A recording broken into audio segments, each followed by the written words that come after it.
So জিহাদ, আমরা শুরু করি। বয়সটা কত আপনার? আমার জন্ম হয়েছে 1993 সালে 5ই মার্চ। শুরু করুন আপনি, একেবারে ছোটবেলা থেকে যেখান থেকে মনে আছে, যা আজকে বলতে এসছেন লাখ লাখ মানুষকে। 4 ভাই বোন ছিলাম, আমি, আমার বড় বোন আছে, তারপরে আমি। 4 ভাই বোন? হ্যাঁ। বাবা কি করতো? বাবা সেরকম কোনো কিছুই তখন করতেন না, তারপর ব্যবসা শুরু করেছিলেন, সেখানে লস করেছেন অনেক কয়বারই। তারপর এখন যা জমি জমা আছে তাই দেখাশোনা করেন। গৃহস্থই বলতে পারি আমরা। হ্যাঁ হ্যাঁ, সেরকমই। ঠিক আছে। ছোটবেলাতে আমি কিন্তু স্কুলে যাইতে চাইতাম না। ফুফাতো বোন আমাদের বাড়িতেই থাকতো, মানে কাজের লোক এরকম বলা যায় না আসলে, ফুফাতো বোন যেহেতু, উনি আমাকে আর আমার বোনকে স্কুলে নিয়ে যাইতেন। চর অঞ্চল তো, সবাই চর অঞ্চল হিসাবেই জানে। সেখানে বন্যা যখন হয় আমাদের বাড়ির চারপাশেই কিন্তু পানি থাকে। আমি যেহেতু স্কুলে যাইতে চাইতাম না, সেক্ষেত্রে আমার বাবা মা দুইজনই সেই পানিতে আমার চুবাই আর কি, যেটা বলা যায়। তখন থেকে আমি আর কখনো স্কুল মিস করতাম না। এরকম ছিল যে আমার স্কুল 9টায় শুরু, আমি 8টায় যে বসে থাকতাম। আচ্ছা। সবাই বলতো তুই যে স্কুল মুছিস নাকি, মানে ঝাড়ু দিস নাকি, এরকম করে বলতো। কেন বলতো এটা? ওই আগে 1 ঘন্টা আগে আমি সবার আগে চলে যেতাম এই কারণে? হ্যাঁ, সবার আগে চলে যেতাম। আমি সারাদিন পড়তাম না, একটু দেখলেই কিন্তু হয়ে যেত। আবার 5 যখন আমি 5-এ পড়ি তখন কিন্তু বৃত্তি দেই। আমি কিন্তু ভালো স্টুডেন্ট ছিলাম, এটা সত্যি। গ্রাম অঞ্চল, সেখানে বৃত্তি সেরকম পাওয়া হয় না। হেড স্যার ছিলেন আমার সম্পর্কে জেঠা আর কি, জেঠা বলছেন। ওকে, জি। উনি ভাবছেন যে আমি আসলে বৃত্তি পেতে পারি, এই জন্য সেরকম কেয়ার নিতেন। আচ্ছা। আর তখন থেকে আমি মানে মারামারি করতাম, কিন্তু মারামারি বলতে আমি আর আমার ছোট ভাই দুইজনে একসাথে স্কুল যাইতাম, আর একটা আমার মামাতো ভাই ছিল, আমাকে একসাথে 3 জন স্কুল যাইতাম। আর কেউ যদি কোনো কিছু বলতো তাহলে ওই ফুফাতো ভাইকে দিয়েই আমি শুরু করতাম আমরা মারামারি, যে কাউকে, আমাদের সবাই ভয় পাইতো। তো একটা ঘটনা বলি, এরকম চাচাতো ভাইয়ের সৎ ভাই আর কি, সৎ বলতে ওই ভাইটা আমার বড় চাচিকে মা বানায়। তো একদিন আমাদের প্রাইমারি স্কুলে, তখন আমরা 5-এ পড়ি, আসছে আমাদের সাথে দেখা করতে আসছে। আসার পরে মানে ছোটবেলায় আইসক্রিম খাওয়া তো নিষেধ ছিল। আচ্ছা। মানে জ্বর হবে, সর্দি হবে, স্কুল মিস করবে, এটার জন্য নিষেধ ছিল। ওকে। তো ওই ভাইটা আসছে, আসার পরে আইসক্রিম কিনে দিছে। এখন ভাই কিনে দিছে, এখন কি করে ফেলে দিই, আর আইসক্রিমে তো লোভ সামলানো যায় না। সো আইসক্রিম আমরা খাচ্ছি, এই সময় একটা আমাদের ফ্রেন্ড সে বলতেছে স্যারকে বলে দিব। বলবি মানে? না, বলে দিবেই দিবে। কোন ক্লাসের ঘটনা এটা? 5-এর। আচ্ছা। মানে বলে দিবেই এরকম, আমরা অনেক নিষেধ করার পরেও বলে দিবে। তো ধরে 2 জনে মারছি, মারার পরে স্যারকে বিচার দিছে। স্যার আসছে, আসার আগেই ওর নানিকে আবার কে যেন ডেকে নিয়ে আসছে। তো আসার পরে স্যার, তো হেড স্যার আমার আপনজন যেহেতু মোটামুটি, সেক্ষেত্রে অনেক মারছিল। তারপর থেকে আইসক্রিম কিন্তু আর খাই না। ওই মারের পর থেকে আইসক্রিম খাওয়া বন্ধ করে দিয়েছে? ওই মায়ের খাওয়া থেকে আইসক্রিম খাওয়া বন্ধ করে দিয়েছি। তারপরে আস্তে আস্তে যখন আমি হাই স্কুলে যাই, হাই স্কুলেতেও মোটামুটি ভালো স্টুডেন্ট ছিলাম। 5-এ কিন্তু বৃত্তি পাওয়া হয়নি। জি। তারপর হাই স্কুলে যেও বৃত্তি পরীক্ষা দিছি, সেখানেও পাইনি, যেহেতু চর এলাকায় ওইরকম কোন স্কুল নাই ভালো কিছু করবে। আচ্ছা। তবে আমার একটা ফ্রেন্ড ছিল অনেক ভালো, 5-এ একসাথে একই বিএনসিতে পরীক্ষা দিয়েছিলাম। সে ট্যালেন্ট পুলে বৃত্তি পাইছে, অন্য স্কুল থেকে অবশ্য। একসাথে হাই স্কুলে যখন ভর্তি হই, সেখান থেকেও 8-এ বৃত্তি পাইছে, যদিও ট্যালেন্ট পুলে না। আপনার রেজাল্ট কি দাঁড়ালো? আমিও পাইনি। আপনি 5-এও পাননি, 8-এও পাননি? না, 8-এও পাইনি। আচ্ছা। 9-এ যখন আমি ভর্তি হই, রেজিস্ট্রেশন করি, আমার একটা বান্ধবী ছিল, নাম শারমিন আক্তার সিং। এটা ক্লাস 9-এ পড়ার সময়? হ্যাঁ, পড়ার সময়। একদিন কেন যেন আমাদের বাড়িতে গেছিল একদিন। আমার বাড়িতে কিন্তু কোনো ফ্রেন্ডরা যায় না আমার, মানে আপনাদের বাড়িতে? হ্যাঁ। কেন যায় না সেটা আমি বলতে পারবি না। আমাকে ডাকতে গেলে রাস্তা থেকে কাউকে পাঠায় দেয়, ছোট বাচ্চা হোক, যেটা যাকেই হোক না কেন, পাঠায় দেয় যে ওকে ডেকে নিয়ে আয়। এখনো কিন্তু যায় না, এখন তো বড় হয়ে গেছি। এখন ঢাকা থেকে গেলেও যে যাব, তারপরেও আমাকে ফোন দেয়, ফোনে না পেলে কাউকে পাঠায় দেয়। ওকে।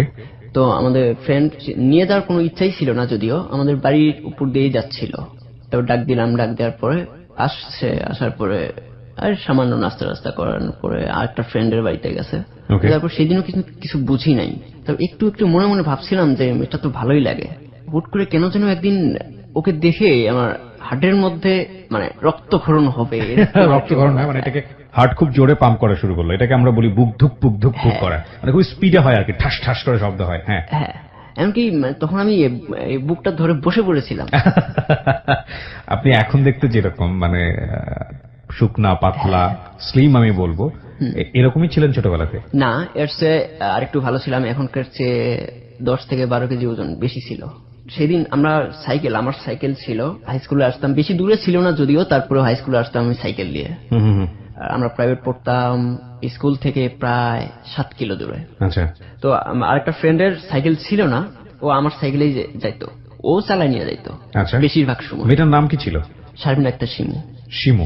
ওকে। হ্যাঁ, তারপর ওকে বলতে সাহস পাচ্ছিলাম না যে ওকে আমার ভালো লাগতেছে। আপনার এলাকাতেই থাকতো? হ্যাঁ, একই ইউনিয়ন, গ্রামটা ভাগ। গ্রামটা আলাদা ছিল। হ্যাঁ, তোর সঙ্গে দেখা হতো কিভাবে আসলে? আমি একই ক্লাসে পড়তাম। একই ক্লাসে হ্যাঁ, পড়তেন? একই আচ্ছা, ক্লাসে আচ্ছা। পড়তাম। এই সময়কার ফিলিংস গুলো আসলেই দুর্দান্ত। কি যে ভালো লাগে যারা জীবনে এই সময়টা পার করে এসেছেন এবং মনে আছে। পরে গিয়ে বিষয়টা খুব হাস্যকর হয়ে গেলেও কিন্তু এই সময়টা খুবই সিরিয়াস, এবং এই সময়টাতে আসলে ছেলেমেয়েরা যখন এই ধরনের ফিলিংস এর মধ্য দিয়ে যায় তারা কাউকেই শেয়ার করতে পারে না, খুব ক্লোজ ফ্রেন্ড ছাড়া। এবং বাবা মা যখন এই বিষয়গুলো জানে খুব বেশি পরিমাণে ওদের প্রতি রুড আচরণ করে, যেটা করা উচিত না, কারণ এই ফিলিংসটা একটা সময় গিয়ে থাকে না। সুতরাং এটাকে হ্যান্ডেল করতে হবে খুব সফটলি।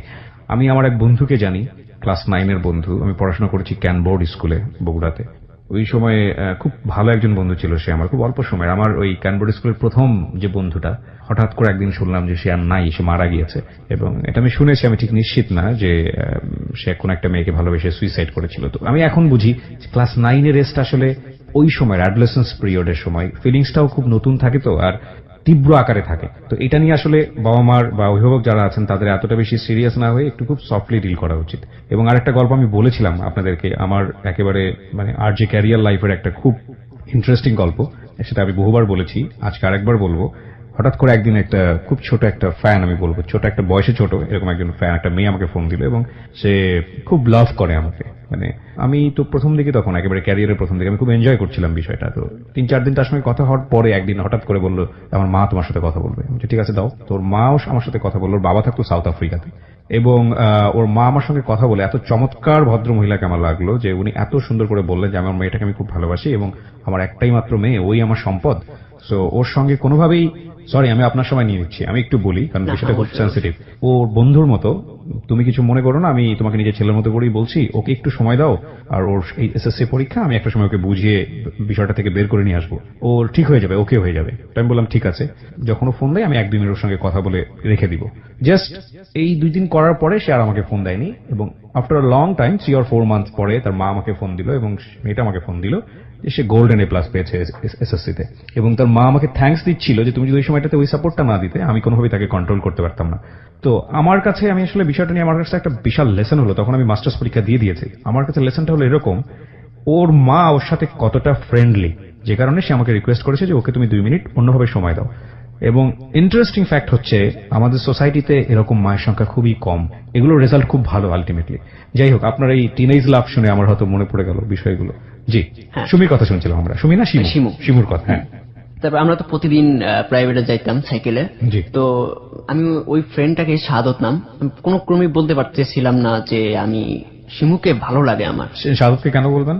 মানে আমার ফ্রেন্ড, ক্লোজ ফ্রেন্ড, খুব ক্লোজ ফ্রেন্ড, ওকে শেয়ার করতে চান? শেয়ার করতে চাচ্ছিলাম। কি যখন স্কুলে তো সবসময় আমি প্রত্যেকটা দিন আসি, জি, তো খারাপ লাগে, সামনে সামনে যেতেও পারি না, লজ্জা লাগে। আবার অনেক দূর থেকে দেখলেও বুকে হাত দিতে হয়, ব্যথা হয়, এরকম মনে হয়। মানে আপনার দেখা হলেই বুকে হাত দিয়ে বসে পড়তে হয়, এরকম অবস্থা? হ্যাঁ, বুঝুন অবস্থা। হ্যাঁ। তারপর একদিন ওকে সাহস করে বললাম যে আমি একটা কথা বলবো, তুই কাউকে বলতে পারবি না। কি কথা বল? আগে প্রমিস করাইলাম, এরকম করে প্রমিস করাইলাম, মানে বই হাতে নিয়ে, যে এইভাবে বই হাতে নিয়ে বল যে কাউকে বলবি না। হ্যাঁ সে ঠিক আছে, বলবে না, প্রমিস করলো। তারপরে বললাম শিমুকে আমার ভালো লাগে, কি করবো বল? ওকে। হ্যাঁ, ও হেসে উড়ে দিচ্ছিল, না সত্যি সত্যি ভালো লাগে। এটা কোনো ব্যাপার হইলো, বলবো। রাজি হবে? রাজি হবে না কেন? অবশ্যই হবে, ও বলতেছে। মানে পাওয়ারফুল অ্যান্সার। তারপরে বললাম কিভাবে বলবি? সেটা তো দেখতে হবে না, আমি বলে দিব। আচ্ছা ঠিক আছে। তারপরে ও তার পরের দিন, সেদিন তো আমরা বিকাল করে আমরা প্রাইভেটে যেতাম। জি। প্রাইভেট থেকে আমরা একটা ক্যাম্প ছিল, সোনাহাট ক্যাম্প নাম, ক্যাম্পে গিয়ে ভলিবল খেলতাম। শাহাদত শিমুকে ডেকে নিয়ে সরাসরি বলছে তোকে জিহাদ পছন্দ করে। ওকে, এই সময়টাতে ক্লোজ ফ্রেন্ডরাই আসলে হেল্প করে। ওকে, তারপর সরাসরি বলছে যখন, তখন ও কিছু বলে নাই, শুধু বলছে যে ওকেই বলতে বলিস। ওকে, আচ্ছা, স্মার্ট মেয়ে। কিন্তু আমাকে যখন এসে বলছে যে তোকেই বলতে বলছে, আমি তো বলতে পারবো না। বুকে সিমেন্টের বস্তা বেঁধে একেবারে ব্যান্ডেজ ট্যান্ডেজ করে 4-5 জন গার্ড নিয়ে, সাথে 2টা ডাক্তার নিয়ে তারপর আপনার যেতে হবে। আপনার সিচুয়েশন হচ্ছে এরকম? হ্যাঁ, আমি বলে দিচ্ছি আমি বলতে পারবো না, তুই ক্লিয়ার কর। আর তারপরে আবার বলছে যে ও বলতে পারবে না, ও ভয় পাইতে পারে। ভয়ের কিছু নাই, সরাসরি বললেই হবে। তারপরে আমি বলি না, কিন্তু আমি যে পড়াটা যখন পড়ি না কেন, আমি তো স্বাভাবিকভাবে পড়ি না, কিন্তু যতটুকু পড়ছি সেখানে সেই পাতাতেই আমি ওর নাম লিখে রাখতাম। মানে এই বইয়ের পাতায়? হ্যাঁ, বইয়ের পাতা। ভেরি ইন্টারেস্টিং, সিমিলারিটি আছে এবং এটা হয় প্রত্যেকের জীবনে।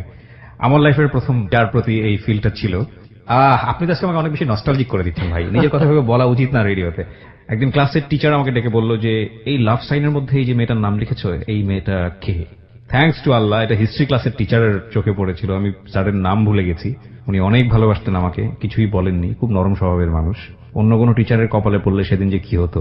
যাই হোক, বলুন তারপর কি হলো? তারপর তো বলতে পারতেছিলাম না, আমি অনেক দিন চলে গেছে, প্রায় 1.5 মাসের মতো, তাও বলতে পারতেছিলাম না। আচ্ছা। তারপরে আবারও বলছে ওই ফ্রেন্ডরা যে কি করবি, কিছু তো বললি না, কোনো কিছু না। কয় আমারও ভালো লাগে, এভাবে বলছে, কিন্তু ওকে বলতে হবে। And কিভাবে বলবে সেটা বলে নাই। মানে শিমু বলতেছে যে আপনাকে, মানে ওরও ভালো লাগে কিন্তু আপনাকে মুখে বলতে হবে, মুখে Okay. বলতে হবে। ওকে। তো সেদিন আমার বললো যে যেহেতু হয়ে গেছে ওর একটা গিফট করা উচিত। গিফট? হ্যাঁ। ওকে। সেদিন আমরা আগের মতো করে সাইকেলে যাচ্ছিলাম সোনাহাটে। আর গেলাম যে ওখানে সেরকম ভালো কিছু পাই নাই বলতে আবার টাকারও সমস্যা ছিল, কারণ ট্রেনে পড়ি সেরকম তো। তো আগে তো বেশিরভাগ নিয়ম ছিল যে ডায়েরি আর কলম দেওয়া। ওকে। আমাকে ওই ফ্রেন্ডটা বললো একটা ডায়েরি আর একটা কলম দেয়। জি। আমি বললাম যে ডায়েরি কিরকম হয় না, সবাই তো দেয়, তুইও দিবি, সমস্যা কি। ওকে। তবে তারপর একটা ডায়েরি কিনলাম কিন্তু 35 টাকা দিয়ে, আর কলম কিনলাম 20 টাকা দিয়ে। তারপর দিন আমি তো দিতেই পারবো না, আর বইয়ের মধ্যে করে নিয়ে এসে সাদতকে দিছি, আমার ফ্রেন্ডটাকে, ক্লোজ ফ্রেন্ড, ও দিছে। তারপর বলছে যা দিছ সে ঠিক আছে, কিন্তু একটা ফুল দিতে বলবি। ওকে। কারণ ফুল কোথায় পাই, গ্রাম অঞ্চল ফুলের দোকান পাওয়া যায় না। ফুল সংগ্রহ করার জন্য মানুষের বাড়ি বাড়ি গিয়ে চুরি করতাম যেখানে ফুল আছে। জি। কিন্তু প্রত্যেকটা দিন ফুল আনতাম, কিন্তু কখনো দিতে পারতাম না। ওকে। কখনোই দিতে পারতাম না। একদিন পরীক্ষা, সম্ভবত সেদিন ইংরেজি পরীক্ষা ছিল, সেদিন আমার সাথে বাজি করলো যে তুই যদি ওকে আজকে একটা গোলাপ দিতে পারিস তাহলে তোকে 500 টাকা দিব। সবাই বসে আছে, কয় আমরা কেউ দেখবো না, মানে বসে আছি কিন্তু রুমের মধ্যে, পাশে যে জানলাটা আছে ওই জানলাটা গ্রিল ছিল না, ফাঁকা, মানে বসেও থাকতাম আমরা। ওই দিক দিয়েই দিব, পিছন দিয়ে, স্কুলের পিছন দিয়ে কমন রুমে যায়, এইভাবে দিবে। ওরা সবাই চুপ থাকবে, কেউ দেখবে না, না দেখার ভান করে থাকবে, জি এরকম। তারপরে ও আসতেছে, আমি সরাসরি বলছি আই লাভ ইউ, পরে ফুলটা দিছি, ও দৌড় দিয়ে চলে গেছে। ওকে। আরেকটা বান্ধবী ছিল ঝুমু নাম, সে হাসতে হাসতে চলে গেছে। মানে এটা বলার পরে আপনার অবস্থা কি দাঁড়ালো? লাভ ইউ বলার পরে ও আমি দৌড়ে আর থাকতে পারি নাই। তারপর? মানে কি বলবো, এমনিতে ভয়, আরেকটা হলো লজ্জা, নিল না, ফুলটা নিল না, তাতে হইল না। ওকে। তারপর এইভাবে চলে আরো 2 মাসের মতো। ক্লাস 9 এর স্টুডেন্ট তখন আপনি? হ্যাঁ। ওকে। সোনাহাটে তো প্রাইভেট পড়ি আমরা। তো একদিন বললাম যে আমার শাহাদত ফ্রেন্ডকে, যে ওকে বল যে আমরা নিয়ে যাব আমাদের সাথে প্রাইভেট পড়, যাতে আমার একটু সুবিধা হয়। জি। ও রাজি হইলো। আর একটা ফ্রেন্ড, ওই ঝুমুর নাম একটু আগে বললাম, ওই ঝুমু সহ রাজি হইলো, 2 জনকে নিয়ে যেতে হবে। আচ্ছা। আর কয়েকজন ফ্রেন্ড সহ আমরা প্রত্যেকটা নিয়ে যাই। শিমু কিন্তু আমার সাইকেলের পিছনেই উঠতো তখন, কিন্তু শাহাদত আর নতুন সাইকেল কেনার পরে ও আরেকজনকে নিয়ে যাইতো, আর ফ্রেন্ড আছে তাদেরকে নিয়ে যাইতো। শিমুকে আমার সাইকেলের পিছনে প্রত্যেকটা দিন বসাইতো, যাতে আমি বলতে পারি। আচ্ছা। তারপর বলতে পারি নাই। শিমু প্রতিদিন আপনার সাইকেলের পিছনে বসে থাকতো, আপনি সাইকেল চালিয়ে চলে যেতেন স্কুলে, কিন্তু আপনি কিছু বলতে পারতেন না? কিছু বলতে পারতাম না। দুজনের মধ্যে কোনো কথাই হতো না? না, কোনো কথা হতো না, চুপ করে থাকতাম। ওকে। তারপর একদিন হুট করে বললাম যে তুমি আমাকে ভালোবাসো, আমার সাইকেলের পিছনে আছে। শুধু উত্তর দিছে যে বোঝা যায় না। বলেছি বোঝা যায় না, মানে প্রশ্ন করেছে একটা। হ্যাঁ। ওকে ওকে, ভেরি ইন্টারেস্টিং। না, আমি তো বুঝতে পারি না, না বুঝলে নাই, সবকিছু মুখে বলতে হয় না, বুঝে নিতে হয় কিছু। চলে গেছে সেদিন। আমি কিন্তু ওদের বাড়িতে যাইতাম, মাঝে মাঝে ওদের বাড়িতে যাইতাম, মানে দেখার জন্য। ওদের পাশে একটা নদী আছে, মানে মাঝখান দিয়ে, অর্ধেক ইন্ডিয়ার অর্ধেক বাংলাদেশের, ওখানে যে বসে থাকতাম, ফ্রেন্ডদের সাথে নিয়ে বসে থাকতাম। তো মানে যাওয়ার উদ্দেশ্য একটাই হলো ওর সাথে দেখা করা, একটু যদি দেখা হয় না। হ্যাঁ। আচ্ছা। বাই সামনে যেতাম আর জোরে জোরে কথা বলে যেতাম, যাতে শুনে, আর নদীর পারে সে আসে। তো আসতো? হ্যাঁ, অবশ্যই আসতো। বাহ। আসতো, কিন্তু আমি তো কথা বলতে পারতাম না। আমার সাথে যে ছিল ফ্রেন্ডরা, তাদের সাথে কথা হইতো, কিন্তু আমার সাথে কখনো কথা হয়নি। এভাবে প্রায় 8 মাস চলে। 8 মাস? হ্যাঁ, প্রায় 8 মাস। 8 মাস নিশ্চয়ই সারাটা ক্ষণ ও মাথার মধ্যে ঘুরতো? হ্যাঁ, অবশ্যই। আচ্ছা। মাস পরে হ্যাঁ, সেদিন ও প্রাইভেটে যায় নাই। আমরা যখন প্রাইভেট থেকে আসতেছিলাম, হুট করে এক ফ্রেন্ড সামনে পড়ে যায় সাইকেল থেকে। জি। আমরা আরো 3টা সাইকেল আর উপরে তুলে দেয়, 4টা সাইকেল এক জায়গায় অ্যাক্সিডেন্ট করা। যাই হোক, আমার কিছু হাত কেটে যায় আর কি। আর একটা ফ্রেন্ডের ওই সাদতেরও কেটে যাওয়ার পরে ওই রক্ত দিয়ে আমি আরেকটা লিখি, ওই রক্ত দিয়ে কিন্তু। ও মানে ওই মানে যে ইয়েটা হয় আপনি চান্সে এই ব্লাডটা দিয়ে আপনি লিখেন। আচ্ছা, লিখি। মানে যে ব্লাড যেহেতু বের হয়েছে এটা সদ্ব্যবহার করি আর কি। হ্যাঁ হ্যাঁ লিখছি, কিন্তু পুরাটা লেখা যায় নাই। হুম। মানে একবারে তো সেরকম কাটে নাই, চামড়াটা উঠে গেছে। সেদিন বাড়িতে আসা পুরো ইয়েটা আই লাভ ইউ লিখবো, যেহেতু আর ইউটা হয় নাই। এখন কি দিয়ে লিখবো, এখন নিজের হাত তো আর কাটা যায় না। তারপর আমি একটা ছোট মুরগির বাচ্চা ধরি, ওকে। মুরগির বাচ্চাটা কাটার পরে ওই রক্ত দিয়ে আরো বেশি করে লিখি। দেখার পরে ও ভাবছে সত্যি সত্যি কাটছে, দেখবে তো যে আমি কোথায় কাটছি না কাটছি। এই জন্য হাত কিন্তু আমি ব্যান্ডেজ করে নিয়ে গেছিলাম, ওকে। যাতে না বুঝতে পারে। তারপর বলতেছে যে সামনাসামনি এসে বলতেছে, মানে ওটা লিখে যেহেতু দিছি, সাদতকেই দিছি, আর সেক্ষেত্রে ওর কাছে দিছে। ও তো মানে অবাক হয়ে গেছে, কি হাত কেটে লিখলো, এটা কিরকম হয়ে যায়। ও দেখতে আসছে আমাকে, হাত কাটছো কেন? আমি তো সরাসরি বললাম ভালোবাসো না তাই। কয় কে বলছে ভালোবাসি না? বুঝতে পারো না আমি ভালোবাসি কিনা? ও বলছে হ্যাঁ শিমু। হ্যাঁ। তারপর বলি না তো, বুঝতে পারি না, বুঝাইলে তো বুঝবো। তারপর ও আমাকে সেদিনই প্রথম জড়াই ধরছিল। ওকে। হ্যাঁ স্কুলে। স্কুলে দাও? হ্যাঁ সবার সামনে, Dangerous. ফ্রেন্ডদের সামনে, ফ্রেন্ড আমরা যারা ফ্রেন্ড আছি। ওকে। তারপর কতগুলো friend এগুলো তো স্কুলে হলে রটে যায়, একদম স্যারের কান পর্যন্ত চলে যায়। না, আমরা যারা ফ্রেন্ড ছিলাম আলাদা ক্লাস, সবকিছু আলাদা হয়ে যেত, তো করতো না। যখন এটা হয়েছে রোটে যাই বললেন, হ্যাঁ রোটে গেছে। আমি তো ওই যে বইয়ের মধ্যে লিখতাম, নাম লিখতাম। আমার একটা স্যার ছিল যে অঙ্ক নিত, মানে গণিত। আমি বুঝতে পারছি যে স্যার বুঝছে ব্যাপারটা, ক্লিয়ার না, একদম ক্লিয়ার না। সেজন্য আমি যখন আমাদের ক্লাস পরীক্ষা নিত, তখন কিন্তু 10-এ পড়ি, জি। যখন ক্লাস পরীক্ষা নিত তখন সবারই বই জমা নিত, বই খাতা যত কিছু আছে সবকিছু জমা নিত। আমি মানে স্যারকে যেন না দেখে, সেজন্য আমি সবার নিচে বইটা রাখতাম। আচ্ছা। সবার শেষে বইটা জমা দিতাম, কিন্তু স্যার নিচ থেকে বের করে আমার বইটা দেখতো। অনেকবার ভয় পাইছি, কিন্তু কখনো কিছু বলার নাই স্যার। আচ্ছা। আস্তে আস্তে সব স্যারই সেরকম না জানলেও সেরকম মানে মজার স্যার যেগুলো সবসময় মিশে, সেরকম ভাবে মিশে, সেই স্যারগুলো জেনে ফেলে, কিছু বলে না। এভাবে কিন্তু চলছে আমাদের মানে রিলেশনটা, যদিও সেরকম কোনো কথা না, ফোন কিন্তু নাই। তারপর আমি যখন 10-এর 9 মাসের কাছাকাছি, তখন আমি ভুরুঙ্গামারি উপজেলাতে চলে আসলাম। জি। প্রাইভেট পড়বো বড় বড় স্যারদের কাছে। উপজেলা থেকে আপনি থাকলেন নাকি এমনিতেই পড়ার জন্য যেতেন? মানে উপজেলাতে থাকলাম আমি, আমার খালার বাড়িতে। কার বাড়িতে? খালার বাড়ি। খালার বাড়িতে। মানে তখন আপনার সঙ্গে শিমুর একটা দূরত্ব তৈরি হলো? হ্যাঁ একটু দূরত্ব তৈরি হলো। Okay. First love, first feelings, adolescence পিরিয়ডের বয়সন্ধিকাল বলি আমরা বাংলায় সময়টাকে। আমরা আপনি উপজেলাতে চলে গেলেন। উপজেলাতে যখন চলে যাই, খালার বাসা থেকে আমি প্রাইভেট পড়ি। জি। কিন্তু আমি ওখানে থাকতে পারতেছিলাম না, কারণ শিমুকে তো দেখতে পারতেছিলাম না। মনুতলা হয়ে থাকতো। হ্যাঁ উতলা হয়ে থাকতো সবসময়, মানে দেখতেই হবে এরকম একটা ব্যাপার। কিন্তু তখন তো ফোন ছিল না। আমি একদিন আমার খালুর কাছ থেকে একটা সিম নেই, তো আমি আমার ফ্রেন্ডকে ফোন দেই। প্রথম দিন চাই, শিমুকে চাই, দিলেও কথা বলতে পারে না, সবাই ছিল এই জন্য। তারপরের দিন আবার আমি ওকে ফোন দেই, 1 মিনিট 45 সেকেন্ডের মতো কথা হয়। মানে লাস্ট কথা ছিল যে তুমি আসো, আপনার সঙ্গে দেখা করতে চাই। হ্যাঁ, বেশি দূর ছিল না, যেহেতু বিকালে চলে এসে আমি ওর বাড়িতে যাই। এখন যাবো কিভাবে, সেটা তো একটা লাগবে কিছু কিছু যাওয়ার জন্য।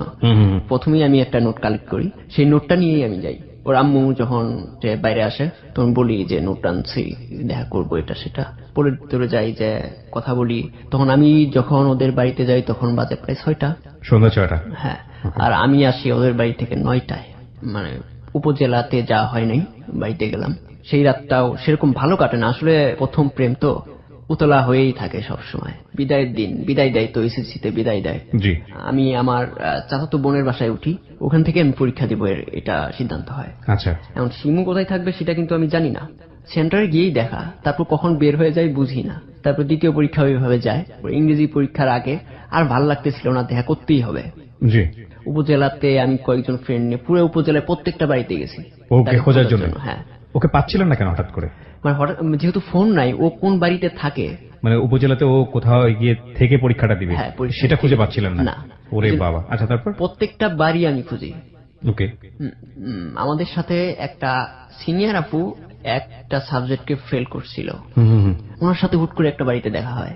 ওনাকে বললাম যে আপু তার শিমু কোথায় থাকে। ও বলছে আমি তো জানি না, কিন্তু আমি একটু আগে বলছিলাম ঝুমুর কথা বলছিলাম। জি। ঝুমু একটা বাড়িতে থাকে, ঠিকানা দিল ওই বাড়িতে। ঝুমু যেহেতু মানে ওখানে থাকে, আমি জানতাম ঝুমু জানবে শিমু কোথায় থাকে। সেজন্য ঝুমুর কাছে যাই, একটা লোকেশন দেয়, দেওয়ার পরে আমি ওখান থেকে চলে আসি। এসে আমি ওর জন্য 300টা ক্যান্ডি নেই, যাই ওই বাসাতে। ক্যান্ডি নেওয়ার কারণ হলো ও ওই ক্যান্ডিটা পছন্দ করতো আগে থেকে। ওকে ওকে। যার পর দেখা হয়, দেখার কথা হয়, তখন থেকে মানে ভালো চলতে শুরু করলো ওই দেখা হওয়ার পর থেকে। আচ্ছা। রেজাল্টে ও কিন্তু ফেল করছিল জীববিজ্ঞানে।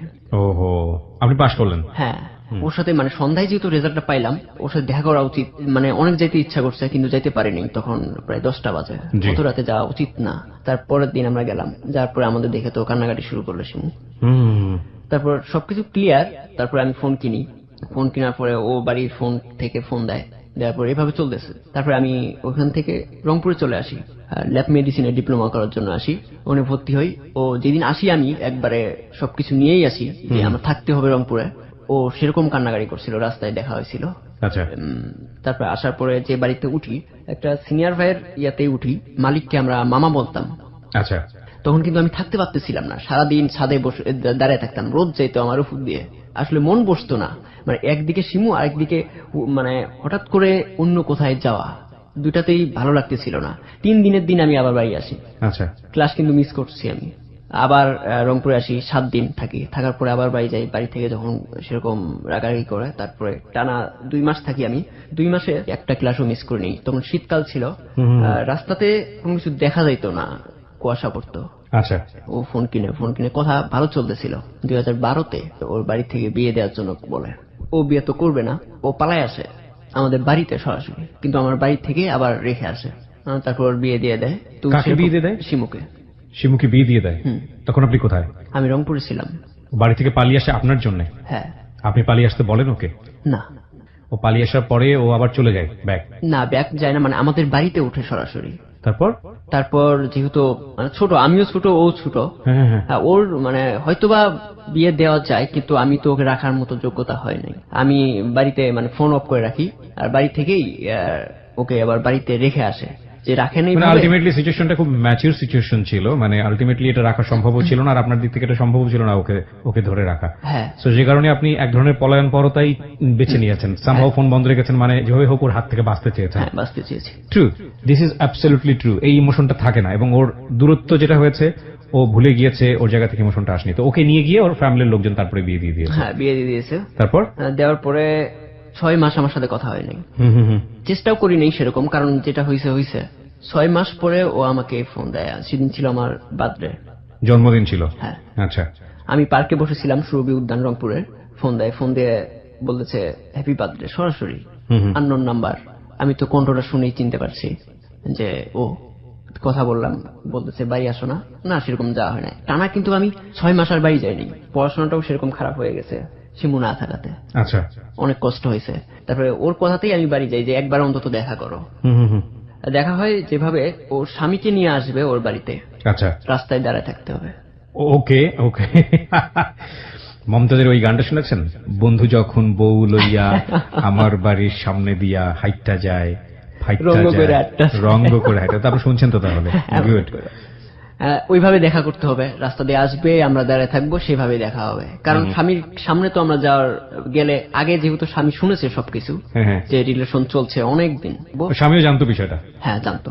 ওকে। তারপর আমরা দাঁড়াইলাম, ওরা রিক্সা দিয়ে আসলো, ও নেমে চলে গেল, আমরা আমাদের মতো চলে গেলাম। আপনার কেমন লাগছিল তখন, অনেকদিন পরে যখন দেখলেন? ভাষা নাই, অন্তত একটা বারের জন্য কথা বলতে ইচ্ছা করতেছিল, কিন্তু বলতে পারি নাই। কিন্তু ও রাতে আমাকে ফোন দেয়, বলে এখন আসো। মানে কোথায় যেতে বলে? ওদের বাড়িতে। আমি তো বলি না, এখন কিভাবে যাব? তোমার হাজবেন্ড কই? না, চলে গেছে, তুমি আসো। কেন? দেখা করব তোমার সাথে, তখন কথা হয় নাই, এখন কথা হবে। ওকে। আমি যাব না। তারপরে বলতেছে যে আমার আম্মুকে বলছি তুমি আসো। ওর আম্মুকে বলেই রাজি করাইছে। আমি মানে দেখা করতে যাচ্ছি রাতে, তখন প্রায় 9:30 পার হয়ে গেছে। বাড়িতে সরাসরি ঢুকি, ওর আম্মু আসে, ভিতরে নিয়ে যায়। আমাকে দেখার সাথে সাথে সেখানেও প্রথম হাত ধরে, ওর মা আম্মু ছিল, ওর আম্মু উনি চলে যায় আর কি, যেহেতু মেয়ে হাত ধরছে। না, কিন্তু একটা বিষয় আমি বুঝতে পারছি না, ওর ফ্যামিলি তো কোনো না কোনো ভাবে জানতো আপনার বিষয়টা, কারণ আপনার বাড়িতে গেছে, হ্যাঁ, পালিয়ে গেছে, আপনি ছিলেন না, তারপরে বের করে নিয়ে এসে ওকে বিয়ে দিয়ে দিল, ওর হাজবেন্ডও জানে এখানে এটা, তারপর আপনি দেখা করতে গেছেন, আপনার হাত ধরে ফেললো, ওর মা এটা দেখে আসলে চলে গেল। ওর মা আমাকে পছন্দ করতো। ওর কি বাবা ছিল না? হ্যাঁ ছিল, কিন্তু পছন্দ করতো যেহেতু আমাদের বাড়ি থেকে নিচ্ছিল না তখন, যেহেতু চলে গেছিল। তারপর এই জিনিসগুলো আর সাপোর্ট করে গেল।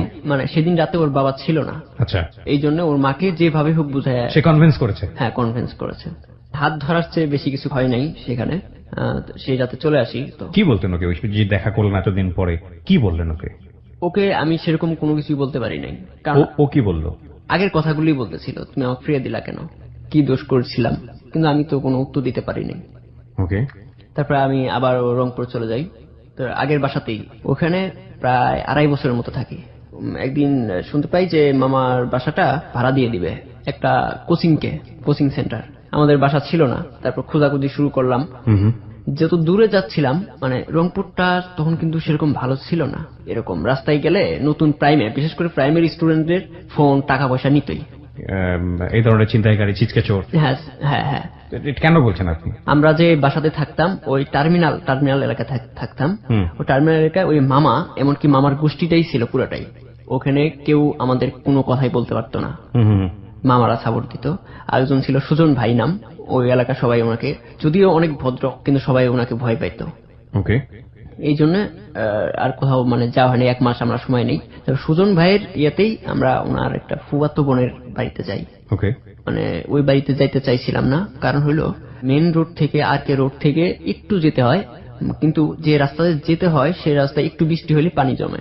আমি যাব না, আমাকে বলতেছে একটা ভাই, আলমিন ভাই নাম, আলমিন ভাই বলতেছে যে ওখানে একটা মেয়ে আছে, সুজন ভাইয়ের ভাগ্নি আছে, তুই লাইন মারবি। ফান করে বলছে নাকি সিরিয়াসলি বলছে? না, আসলে ওই যে আগে মানে আমি 2 বছর তো শিমুর সাথে আমি কথা বলতাম, সেরকম কথা বলতাম ফোনে। আচ্ছা। তারপরে এখনো ইয়ে হয়েছে, তারপরে কথা হয়, তুই যেহেতু ওর সাথে কথা বলি, ওটা বাদ দিয়ে এটা পটাবি। তখন আপনি কিসে পড়ছেন? তখন তো আমি ডিপ্লোমা ফাইনাল ইয়ার পড়ছেন। আচ্ছা, তো বাড়ির মালিক মামার ভাতিজার হচ্ছে সুজন, আর সুজন আপনাকে কোন একটা মেয়ের কথা বলছে, সুজনের সেই মেয়েটা কি হয় তাহলে? সুজন না, মানে আমার একটা সিনিয়র ভাই আর কি, আমার একটা বাসায় থাকি, সুজনের ভাগ্নি, মানে বোনের মেয়ে।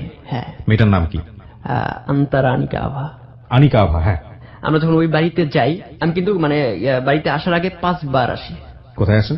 ওই বাড়িটা দেখতে, মেয়েটাকেই দেখবো, যেহেতু বলা হয়েছে আমার সাথে পরিচয় করাই দিছে প্রথম দিন। মানে ফার্স্ট আপনাকে মেয়েটা সম্পর্কে বলেছে, সেটা থেকে আপনার কিউরিওসিটি হয়েছে, যে কারণে আপনি বাড়ির সামনে 5 বার গিয়েছেন মেয়েটাকে দেখার। মানে বাড়িটাই দেখতে গেছি, সাথে বাড়িতে যেহেতু থাকে হয়তো দেখা হয়ে যেতে পারে। দেখা হয়ে যেতে পারে, এই জন্য। আচ্ছা, তো একবার ফাইনালি নিয়ে যাচ্ছে আপনাকে বাড়িতে? হ্যাঁ, নিয়ে যাচ্ছে।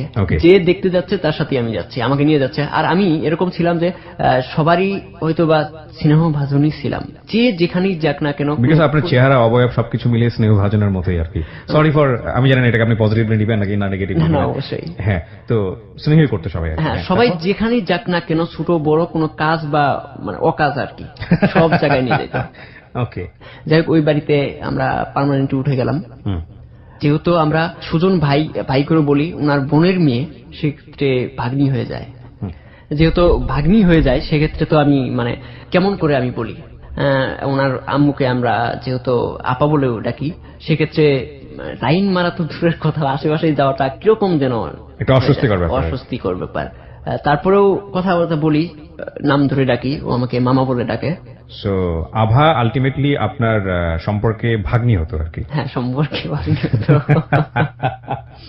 ওকে, হ্যাঁ বলেন। তারপর পুরো 1 বছর থাকি আমরা। হ্যাঁ, কোনো কথা হয় না। দেখলেন আপনি মেয়েটাকে? দেখলেন? হ্যাঁ, 1 বছর একই বাড়িতে। মানে ও তো অনেক মোটা। ও অনেক মোটা, আর আপনি অনেক, এই যে আমাদের দর্শকরা দেখতে পাচ্ছে এখন, যারা ফেসবুকের ব্যালেন্স। হ্যাঁ, ওকে। হ্যাঁ, ও অনেক মোটা, একবারে ফর্সা না, শ্যামলা করেই। ঠিক আছে, তো বছর খানেক ওখানে থাকেন কিন্তু কথা হয় না? মানে একই বাড়িতে, ওই যে সামনাসামনি দেখা হয়, একটু মামা কেমন আছেন এটা সেটা, এর বেশি কথা হয় না। ছোট বলতে মানে গ্রোথটাই বেশি হয়েছে আর কি, এমনিতেই ছোট। তখন কিন্তু 9-এ পড়তো। আচ্ছা। ফোন ইউজ করে। হুট করে একদিন দেখি যে আমারে ফেসবুকে রিকোয়েস্ট পাঠাইছে। আপনাকে ফেসবুকে রিকোয়েস্ট পাঠিয়েছে? ওকে। আমি দেখলাম, আমি কিন্তু যে কাউকে অন্তত 10 দিন ঝুলায় রাখি, আর পরিচিত না হলে তো আমি অ্যাকসেপ্ট করবই না। সেটাই হওয়া উচিত। ইনফ্যাক্ট ফেসবুকের ব্যাপারটা সেরকমই হওয়া উচিত, কিন্তু সামহাউ আমার আইডিটাতে ব্যাপারটা ওরকম না, পরিচিত অপরিচিত সবাইকে রিসিভ করা, ইদানিং তো ফলো করা যায়। যাই হোক, বলেন। তারপর রিসিভ করি ওকে, সেদিন আর কোনো কথা হয় না। হুম। তারপরের দিন আমি শুধু বলি যে কেমন আছেন। আমি কিন্তু তখন চাকরি করতাম, মানে ফাইনাল ইয়ার থেকে আমি চাকরি করতাম আচ্ছা, রংপুর জেনারেল হাসপাতালে। কিসে চাকরি করতেন? আমি তো মেডিকেল টেকনোলজিস্ট, সেক্ষেত্রে মেডিকেল টেকনোলজিস্টে চাকরি করতাম, ল্যাবের। হুম হুম বলি কেমন আছেন, শুধু বলে ভালো, আপনি? আমি ভালো, এইটুকুই। হুম হুম হুম। সেদিন ছিল সেপ্টেম্বরের 11 তারিখ 2015। জি। তারপরে তারপরের দিন 12 সেপ্টেম্বর রাত 1টা আমি আবার ওনাকে নক করি, কেমন আছেন বলে। হুম ভালো আছি। আবার বললাম কি করেন? এফবিতে। এফবিতে সেটা আমিও বুঝতে পারতেছি। হুম বললাম কার কার সাথে চ্যাট করেন? কয় আপনার সাথে। ভালো। এভাবে কিছু মানে সাধারণ কোশ্চেন গুলো হয় শুধু। হুম হওয়ার পরে বললাম যে আপনাকে একটা কথা বলবো। বলছে কি কথা বলেন? কোন না বলা যাবে না। কই মামা বলেন। বললে তো রাগ করবেন, হয়তো বা কাউকে বলে দিবেন, তার সমস্যা হতে পারে না। কই না কাউকে বলবো না, প্রমিস, বলেন। তখন বললাম যে আপনাদের যখন বাসাতে আসি তখন কিন্তু আপনাকে আমার পটানোর কাজ ছিল, কিন্তু আপনাকে আমি পটাই নাই, পাগনি হয়ে গেছেন এই জন্য। হুম হুম। তাই কেন? কই আপনাকে আমার ভালো লাগে। কই সত্যি বলতেছেন ভালো লাগে? কই হ্যাঁ ভালো লাগে। এখন লাগে না? কই হ্যাঁ এখনো লাগে। তখন অলরেডি 1 বছর পার হয়ে গেছে বাসাতে। হ্যাঁ। আচ্ছা। বললাম এখনো লাগে। বলতেছে এখন কি সত্যি লাগে না মিথ্যা?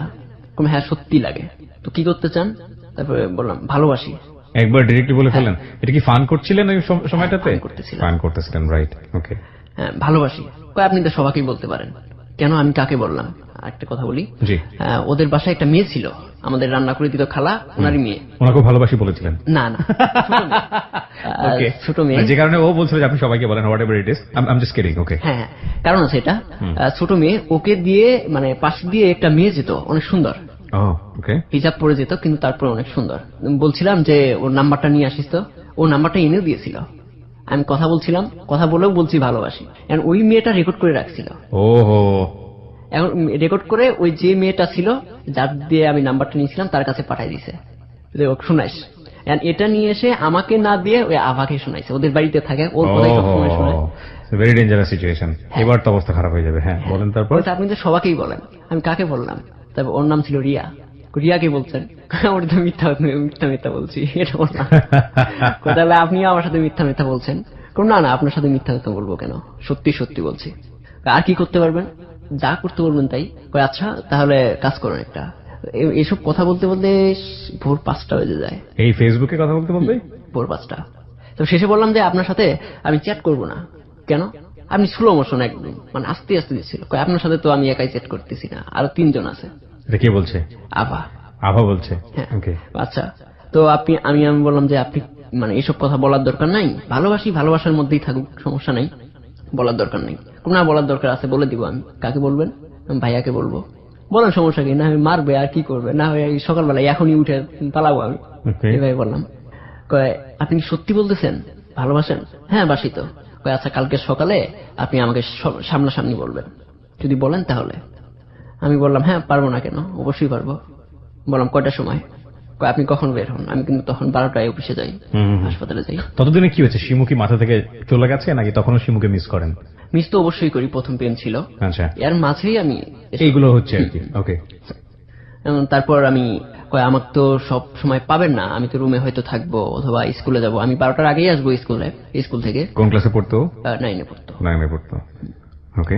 স্কুল থেকে তো আসবো, কিন্তু আমার ফোন নাম্বারটা রেখে দেন। ফোন নাম্বার দিলাম, আমিও দিলাম, সেন্ড করে দিলাম। তারপর সকালে ওরা স্কুলে যায় নাই। না যাওয়ার পরে আমাকে 11:55 ফোন দিছে, আপনি কি বের হবেন? হ্যাঁ আমি তো রেডি, বের হবো, আপনি বারান্দায় আসেন। বারান্দায় আসছে। বারান্দাটা এরকম ছিল, মানে সিঁড়িও ছিল, ভিতর যাওয়া যায়, রুমের মধ্যে যাওয়া যায়। সিঁড়ির পরে গেট ছিল, তো মূল গেট না, বারান্দা থেকে ভিতরে যাওয়া, রুমে যাওয়া, 2টা গেট সব পেলে। এটা ছোট গেট। আমি ওখানে বসলাম, ও এসে দাঁড়াইলো।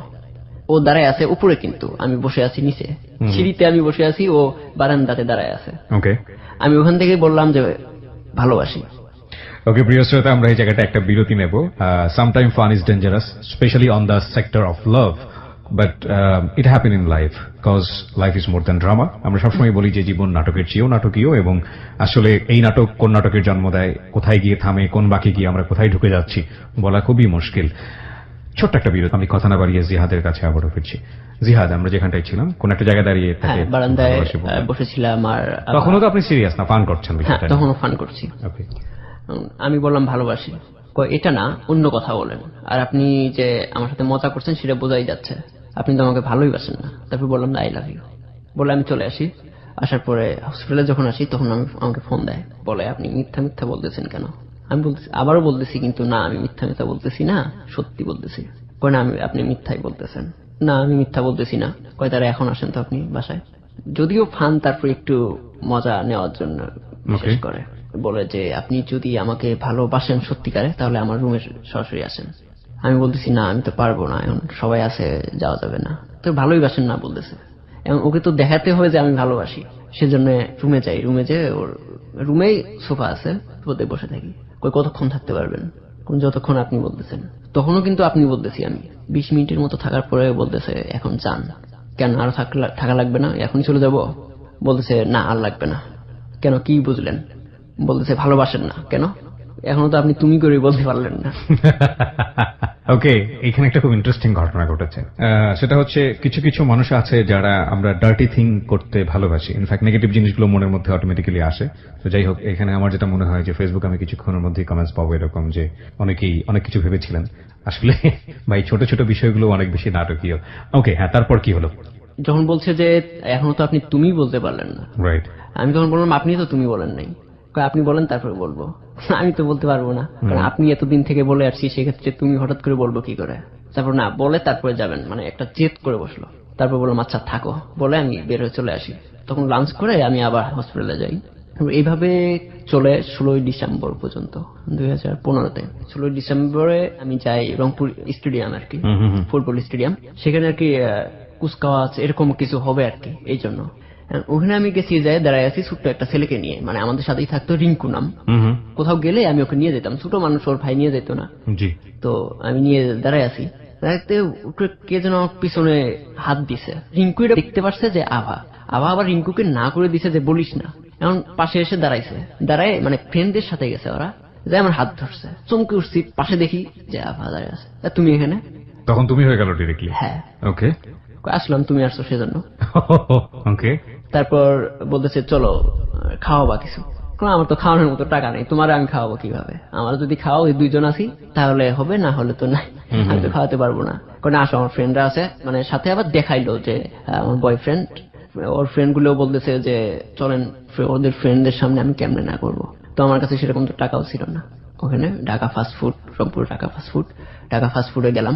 এক পাশ থেকে দিয়ে খাচ্ছে আর খাচ্ছে, না করবো কিভাবে বলেন। তারপরে রিং করে বললাম যে ছোট মানুষ তো, ওর একটা ফোন, আমার ভাঙা একটা ফোন ছিল, ও ইউজ করতো। তো একটা মেসেজ দিলাম, তুই বাইরে যায় দাঁড়া। আমি ওয়েটারকে ডাক দিয়ে বললাম বিল কত, লিখে নিয়ে আসলো, দিল। এরপরে বিলটা দিয়ে আসতেছি, বিলটা ওখানে রেখে আমি চলে গেছি। মানে বিলটা দেয়নি, মানে বিলের রিসিপ্টটা যেটা দিচ্ছে। কেন করলেন এটা? চলে আসছি কারণ হইলো আমার কাছে টাকা ছিল না। ওহো, ওকে। আমাকে ফোন দিছে, কই তুমি, খাইতে থাকো, যত ইচ্ছা খাইতে থাকো, সমস্যা নাই, করার কিছু নাই। ওকে, এখন দিতে তো হবে তাই না, ফ্রেন্ডরা যেহেতু আসছে। লজ্জাজনক বিষয়। হ্যাঁ, তারপর হসপিটাল থেকে টাকা নিয়ে যায় দিই।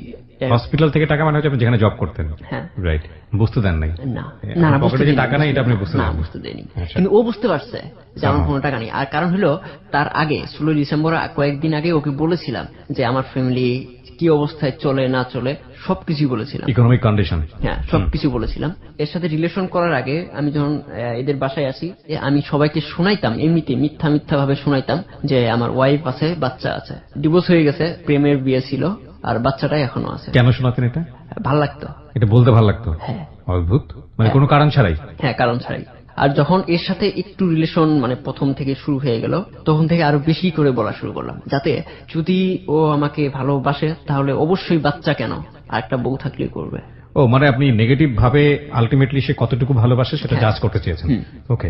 তো এখন বাচ্চার ছবি চায়, বাচ্চার ছবি চাই, আমি বাচ্চার ছবি কই পাবো। ভাতিজি আছে একটা, বাড়ি গিয়ে ওর ছবি কয়েকটা তুলে নিয়ে এসে আমি দেখাইছি। আচ্ছা, পুরোটাই বিশ্বাস করছে, একদম বিশ্বাস করছে। কিন্তু এইভাবে আবার 14 ফেব্রুয়ারি আসে। 14 ফেব্রুয়ারিতে আমি সকালবেলা বের হই হসপিটাল থেকে, আবার দুপুরে আসি। আচ্ছা, আসার পরে আমার একজন সিনিয়র ভাই আর কি বলতেছে, কিরে গার্লফ্রেন্ডের সাথে দেখা করতে গেলি না? দেখা করে আসলাম তো। আবার বিকালে যখন আসছি আবার জিজ্ঞাসা করে কয়টার সাথে দেখা করলি? 2টার সাথে। এটা আবার আবার শুনছে। কিভাবে শুনলো? মানে যেহেতু একসাথে দুইটা বাড়ি, ওরা একটা বাড়িতে থাকতো, আমরা একটা বাড়িতে থাকতাম, আচ্ছা, জি। দুই বাড়িতে যাওয়ার একটা গেট। হুম সেক্ষেত্রে ওইভাবে শুনছে। আমি ছাদে বসে আছি, ওই সময় গেল। হুম তখন সন্ধ্যা ও বলতেছে গার্লফ্রেন্ডের সাথে কোথায় কোথায় গেছো। আমি আবার গার্লফ্রেন্ড কোথায় পাবো আমি বলতেছি। দুইজনের সাথে দেখা করে আসলা। কই দুইজনের সাথে দেখা করে আসলাম, ঝগড়া আর কি। আমি তারপর বললাম দেখো, সকালে যখন তোমার মানে আমি যখন বের হয়েছি তোমার কিন্তু জানলাতে দেখছি, এটা একবার, এই যে মনে করে এখন একবার দেখলাম, দুইবার দেখা হয়ে গেল। তারপরে হচ্ছিল না, মানে এটা মিথ্যা, এটা তো হবে না। তারপরেও সেদিন আর কথা বলে নাই, ফোনেও কথা বলে নাই। তারপরের দিন সন্ধ্যায় আবার ফোন দিছে, আমি থাকতে পারতেছি না। থাকতে পারতেছে না মানে? মানে আমি কথা হয় নাই যেহেতু, ও আচ্ছা সেদিন আচ্ছা, সন্ধ্যা ওকে, থেকে মিস করছে আপনাকে অনেক বেশি। হ্যাঁ, মিস করতেছে অনেক। 25শে ফেব্রুয়ারিতে আমাকে ডাকলো। আচ্ছা, তখন পর্যন্ত কি আপনি সিরিয়াস? মানে ওকে লাভ করে ফেলে তখনও আপনি সিরিয়াস না? সিরিয়াস না। আচ্ছা, কথা বলতেছি কিন্তু আমি, সবকিছু হচ্ছে, দেখা হচ্ছে, সবকিছু মানে হচ্ছে, টাইম পাস যেটাকে Time বলে। pass করছে। রাইট, বাচ্চাদের আছে সেটাও কিন্তু জানে, ওকে। তারপরেও রাজি আছে। তারপরে 25শে ফেব্রুয়ারিতে আমাকে ডাকলো রংপুর সুরভি উদ্যানে। আমি ওখানে গেলাম। বলতেছে যে আজকে তোমাকে মানে অন্যরকম কিছু বলবো, প্রেম করার জন্য এখানে আসি নাই। যদি এসব শুনে যদি আমার সাথে রিলেশন করার মতো হয় তাহলে তুমি রিলেশন করতে পারো, না হলে নাই। আচ্ছা বলো। বলার আগে কান্না করে ফেলছে, কি সমস্যা সেটা বলো। কয় আমার একটা ছেলের সাথে বিয়ের কথা চলছে, সেটা কে জানো? না। কে? কয় ওই ছেলেটার সাথে নাকি ওর মায়ের অ্যাফেয়ার ছিল। ওহো, এমনকি তার আগের দিন রাতে যে ও এঙ্গেজ করছে, আংটি টাংটি পড়ায় গেছে, সেটা আমি জানি না। এই জন্যই আমাকে সেদিন ডাকছে। 25 তারিখে, 24 তারিখে রাতে এঙ্গেজ করছে। ও এঙ্গেজমেন্ট করে ফেলেছে ওকে? হ্যাঁ, এই জন্য আমার ডাকছে। বাট আপনি কি ওকে জিজ্ঞেস করলেন না যে এরকম একটা বিষয় তুমি জানলা কিভাবে, বা হাউ ইউ হ্যাঁ। Guess this? ওর মা কিন্তু স্টাফ নার্স, ওর ছিল মেডিকেল অ্যাসিস্ট্যান্ট ছেলেটা। ছেলেটা ছিল মেডিকেল অ্যাসিস্ট্যান্ট, মা ছিল নার্স। নার্স। ওর সাথে অনেক আগে থেকে রিলেশন, প্রায় ওর বয়স যখন 8 বছর তখন থেকে রিলেশন। ওকে, এদের রিলেশন টিকে রাখার জন্যই মেয়ের সাথে। এটা ও বলছে? হ্যাঁ। আমি বললাম কিভাবে জানলা? কয়ে শুধু আমি না, হাসপাতালে সবাই জানে ওর সাথে রিলেশন। এমনকি বাপ্পি তো জানেই, ভাইও জানে, সবাই জানে। কিন্তু বাপ্পি এখন আর মায়ের সামনে কথা বলতে পারে না, আম্মুর সামনে। কেন? ওর মাটা একটু ডেঞ্জারাস টাইপের। স্থানীয় তো একবার স্থানীয়, আর ওর বাপ ছিল মানে দূরে। ওরা প্রেম করে বিয়ে করে। মানে কি সে মানসিকভাবে দুর্বল ছিল বা শারীরিকভাবে দুর্বল ছিল, মানে যে কারণে বউয়ের এই বিষয়গুলো সে মেনে নিতে ছিল বা বাধ্য হচ্ছিল? কি কারণে? মানসিক ভাবেই দুর্বল বলা যায়, কারণ একজনের সাথে রিলেশন করতেছে, ওর বলতে গেলেই অন্যরকম মানে বিহেভ করতো আর কি। এত লম্বা সময় ধরে এবং একটা ছেলের সে মেনে নিচ্ছে। হ্যাঁ। ওকে, আমরা আসলে কোনো কিছুই আমাদের জায়গা থেকে জাজ করতে পারবো না, বিকজ ওই ঘটনাটা আসলে ও শুনেছে। এক্সাক্ট রিজনটা কি যেহেতু জানি না, আমাদের অ্যাজিউমিং যে ব্যাপারগুলো সেগুলো সবসময় নেগেটিভ হয়, সেই জায়গাটি থেকে আমরা আসলে অ্যাজিউম করে কোনো সমাধান পাবো না। বলুন, আপনি যা শুনেছেন তাই বলুন। তারপর বলতেছে যে মানে আমার মায়ের রিলেশন টিকে রাখার জন্যই এটা হয়তো বা করতেছে। তুমি এখন কি করবা? কয় আমি বেঁচে থাকতে আমি করব না সেটা। এঙ্গেজমেন্টে তো হয়ে গেছে, মানে চাপের মধ্যে রেখে। আরেকটা ব্যাপার বলে রাখি, যেটা হলো ওকে কিন্তু অনেক মারতো ওর মা, গায়ে হাত তুলতো। শুধু এবং গায়ে মেয়েটার হাত এঙ্গেজমেন্ট তুলতো। হয়েছে ক্লাস 9-এই? হ্যাঁ, নাইনি। আচ্ছা, তার দিয়ে যে কেবলস, মোটা কেবলস গুলো কম্পিউটারের, ওগুলো তার দিয়েও মারতো অনেক। অনেক জায়গায় ফেটে গেছে, এটাও আমাকে দেখাইছে। তার মানে হাত পায়ের গুলো দেখাইছে। তো সেজন্য ভয়ে কিছু বলতে পারতো না। কোনো কিছু বললে ওর যে বড় ভাই আছে তাকেও সহ মারতো। ওর বড় ভাই কিন্তু আমার মানে লেভেলে আর কি। ও 10 সালে এসএসসি পরীক্ষা দিছে, আমিও। তারপর বললাম যে কি করবা? যাবো না। তুমি রাখলে রাখবা না। তুমি কি মানে কোন প্রমাণ আছে? অনেক প্রমাণ আছে। তুমি কোন প্রমাণটা চাও? তারপর তুমি কি দেখছো কখনো? শুনছো শুধু? না আমি দেখছি। ও নাকি একদিন স্কুল থেকে আসছে, রুমে দেখছে। ও মানে আবহাওয়া দেখেছে নিজের চোখে? হ্যাঁ, নিজের চোখে দেখেছে। আমি আর যাই নাই, নানুর বাসায় গেছিলাম, নানুকে বলছি, সেটা বিশ্বাস করে না, কেউ বিশ্বাস করে না। আর একটা হলো ওই ছেলে সবসময় কিন্তু আসতো, ইজি গোয়িং ছিল বাসাতে। হ্যাঁ, যে কোনো সময় আসতো। যত কাজ আছে, আবার বাবা কিছু করতো না, মানে মাই সংসার চালাতো? হ্যাঁ, মা সংসার চালাতো। মানে আবার বাবা তো চাকরি করতো, কিন্তু বাড়িতে কোনো কাজ লাগলে, যেমন ইলেকট্রিক কোনো সমস্যা হলে, ওই ছেলে নিয়ে আসতো, মিস্ত্রি। বুঝতে পেরেছি, ফ্যামিলি সাপোর্ট করতো আলটিমেটলি সেটা। ওকে, হ্যাঁ বলেন তারপর। আমি বলতেছি আমি কি করব? কয় তুমি এখান থেকে আমার বের করে নিয়ে যেতে পারবা? আপনাকে এটা বললো? হ্যাঁ। কিভাবে? আমাকে বিয়ে করবা? এটা কি করে সম্ভব? ওরা কিন্তু অনেক ধনী ছিল, অনেক ধনী। সেটা তো অন্য বিষয়, এটা তো বৈষয়িক বিষয়। তার আগে আপনি তো মেন্টালি মেয়েটার সঙ্গে রেডি না, আপনার কথা যদি আমি বিলিভ করি। আপনি যেটা বলছেন যে আপনি এটাকে টাইম পাস হিসেবে দেখছেন, একটা মানুষকে বিয়ে করতে হলে মারাত্মক রকম ভাবে সিরিয়াস হতে হয়, আপনি তো সেই সিরিয়াসের জায়গা থেকে অনেক দূরে। হ্যাঁ, অনেক দূরে। মানে আমি তো শুনলাম শুধু যে রুমে দেখছে, এটা সবসময় আসে, আবার ওইরকম ভাবে দেখেছে আর কি, আপত্তিকর ভাবে। ওকে, তারপর বললাম আর কিছু প্রমাণ। তারপরে ওর আম্মুর ফেসবুক আইডিটা দেখাইলো, ওর সাথে চ্যাট করা, অনলাইনে চ্যাট করা, সবগুলোই গার্লফ্রেন্ড বয়ফ্রেন্ডকে যেভাবে হয় এভাবে কথোপকথন। মেয়েটা পেলো কিভাবে চ্যাটিংটা? ওর আম্মু লগ ইন করলে আর লগ আউট করতো না, ওকে, তারপর? নিজের পার্সোনাল ফোন, তো ওইভাবে চলতো। সেদিন আবার ওর আম্মুর ফোনটাই নিয়ে আসে, এই জন্য পাইছে। তো আমি বললাম যে আপনি যদি বের হতে চান তাহলে আমি বের করব যেভাবে। কারণ হলো আমারও কেমন যেন লাগছে, যেখানে মায়ের সাথে রিলেশন সেখানে মেয়েকে বিয়ে দেওয়া, এটা আমার ভালো লাগে নাই। ইটস ভেরি ইন্টারেস্টিং পয়েন্ট, প্রিয় শ্রোতা, প্লিজ নোট দিস। একটা মানুষের সঙ্গে ও টাইম পাস করার জন্য যাচ্ছে, মানুষ বলবো না, একটা মেয়ের সঙ্গে, যখন ও ব্যাচেলার এবং মেয়েটার সঙ্গে এমন ভাবে টাইম পাস করছে যে আলটিমেটলি এটা boyfriend girlfriend type relationship, but মনের দিক থেকে এখন পর্যন্ত সে ওকে না। সেই সময় যদি মেয়েটা এই ধরনের একটা প্রবলেমে পড়ে, এই ক্ষেত্রে অনেক ছেলেরাই খুব টাফ ডিসিশন নিয়ে থাকে, এবং এই টাফ ডিসিশনটা নেওয়াটা এটাও ন্যাচারালি আসে, এটা অনেকের জীবনেই হয়। হয়তো আজকের এই গল্প শুনে অনেকেই রিলেট করতে পারবেন। বলুন। তারপর আমি ওকে বলি তুমি যদি আমাকে মানে ছেড়ে না যাও তাহলে আমি তোমাকে বের করে নিয়ে আসবো। আমি যদি তোমার সাথে রিলেশন রাখি তাহলে ওখানে আর যেতে পারবে না, বা যেতে আমি দিব না, প্রমিস করতে হবে। মানে মার কাছে আর তুমি যেতে পারবে না, তোমার ফ্যামিলিতে আর যেতে পারবে না। বলছে না এটা না, তোমার কাছে যাব, কিন্তু এখন না, দেরি আছে, সবকিছু আমার পরীক্ষা আছে সামনে, না হলে তো আবার সমস্যা, পড়াশোনা তো করতে হবে। বললাম ঠিক আছে, কিন্তু আমি বের করে নিয়ে আসবো যদি আবার তুমি মানে কোনো ক্রমে আবার আমারে বিয়ে করেই হোক, যে কোনো ভাবেই হোক নিয়ে আসলাম, নিয়ে আসার পরে যদি তুমি আমার সাথে মানে ছেড়ে যাও তখন তো আবার সমস্যা। মাত্র ক্লাস 9 এ পড়ে। হ্যাঁ, আসতেই পারে, বয়স কম। রাইট। বলেছেন না আমি যাব না, কিন্তু আমাকে এখান থেকে বের করে নিয়ে যাও। এমনকি পার্কে অনেক মানুষ ছিল, জড়াই ধরছে এইগুলো বলতে বলতে। হ্যাঁ, আচ্ছা, সেরকম কান্না করতেছিল, বলতে বলতে জড়াই ধরছে, আমাকে বাঁচাও এইভাবে বলছে। মানে অসহায়ের মতো দেখছি আমি সেদিন লোকে, মানে মুখ দিয়ে যে কথা আসবে সেটা বলতে পারতেছি না, খালি ওর মা যে এতটা এটাই বলতেছিল। আমি মেয়ে হয়ে ওখানে কিভাবে যাব? আর মায়ের সাথে রিলেশন সেটা হোক, আমার কোনো সমস্যা নাই, কিন্তু মায়ের যেখানে সম্পর্ক আমি যেতে পারবো না। তারপর ওকে আমি সেদিনই ওই জড়ায় ধরা অবস্থায় ওকে কথা দিয়েছিলাম যে ওকে ওখান থেকে বের করে নিয়ে আসবো যেভাবেই হোক। তারপর সেদিন থেকে আমি কিন্তু সিরিয়াস, কারণ কিভাবে বের করে নিয়ে আসতে হবে সেটা তো আমারই প্ল্যান বের করতে হবে। সবাই আস্তে আস্তে ওর বাপিকে মানে বাবাকে বলছে, আমার কথা সরাসরি বলছে। বলার পরে বলছে যে আমিও চাই না, ওর বাবাও কিন্তু ওই ছেলের সাথে বিয়ে দেখ, সেটা কিন্তু চায় না। কয় আচ্ছা ঠিক আছে, মানে ও পড়াশোনা করুক, সবকিছু করুক, তুইও পড়াশোনা কর, দিব। ওর ভাইকেও বলছে, বাপ ভাই দুইটাই ঠিক আছে। একদিন আমি বাথরুমে গোসল করতেছি, এই সময় ফোন দিছে আমাকে। ওর মা ফোন দিয়েছে? না, ও ফোন দিছে ওর মায়ের নাম্বার থেকে। দুইবার ফোন দিছে, আমি রিসিভ করতে পারিনি। আমি যেহেতু গোসল করতেছিলাম, তো আমি রুমে গেলাম, রুমে যাই দেখি যে দুইবার মিসড কল রেখা। আমি ফোন দিলাম ওই নাম্বারে ফোন দিয়ে বললাম কে? কয় আপনি ফোন দিচ্ছেন? আমি তো ফোন দিছি সেটা ঠিক আছে, কিন্তু আপনার নাম্বার থেকে দুইবার ফোন আসছিল। তখন ওর মা ধরেছে ফোন? হ্যাঁ, আমি দেখলাম দুইবার ফোন আসছে, মিসড কলই তো থাকবে, আমি যদি না রিসিভ করতে, আমি রিসিভ করতে পারি না, হয়তো আপনি ফোন দিচ্ছেন। কয় আপনি চেক করেন, চেক করে তারপর ফোন দেন। তারপর আবার আমি কেটে দিলাম, কেটে দিয়ে দেখলাম যে না, আমার কাছ থেকে তো ওই নাম্বারটা যে ওর মার, ওটা আপনি জানতেন না? না, আরেকটা নাম্বার আছে, দুইটা নাম্বার তো, যেটা আরেকটা নাম্বার আছে সেটা আমি জানি, কিন্তু এটা নতুন। তো আবার ফোন দিলাম যে আমার মানে আমি আপনাকে ফোন দিয়ে নেই, সেইবারই প্রথম দিছে, আপনি আমাকে মিসড কল দিচ্ছেন, মানে ফোন দিচ্ছেন। বলতে সরাসরি বলতে জিহাদ? হ্যাঁ।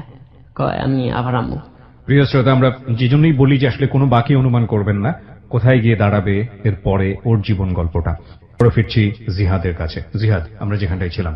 হ্যাঁ, ওর মা ফোন রিসিভ করে যখন বলছে যে জিহাদ, আমি বললাম হ্যাঁ। আমি আবার আম্মু।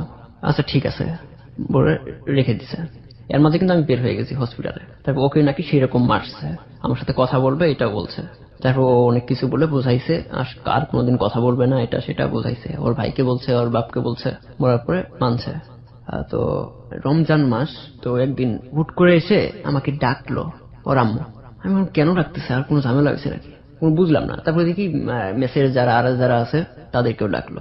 তারপরে আমরা গেলাম, দেখি ওই ছেলেকে ডেকে নিয়ে আসছে, যে ছেলেটার সঙ্গে আবার বিয়ে হওয়ার কথা। আর কেউ নাই, ওর ভাই তখনও আসে নাই, একটা মুরব্বী লোক বসে আছে। কে আপনি? আমি বললাম আমি কাজী। কি হচ্ছে বুঝতে পারতেছিলাম না তখনও। তারপর দেখি লেখালেখি শেষ, আবার সাথে ওর বিয়ে। এখন বলতেছে সাক্ষী কে কে থাকবে, আমি উঠে চলে আসছি। কেন, এটা আভা আপনাকে জানায়নি আগে থেকে? না, সেদিন ও কিচ্ছু জানতো না। ও কিছু জানতো না? না, বাসার কেউ জানতো না। ওর ভাইকেও ফোন দিয়ে নিয়ে আসা হয়েছে।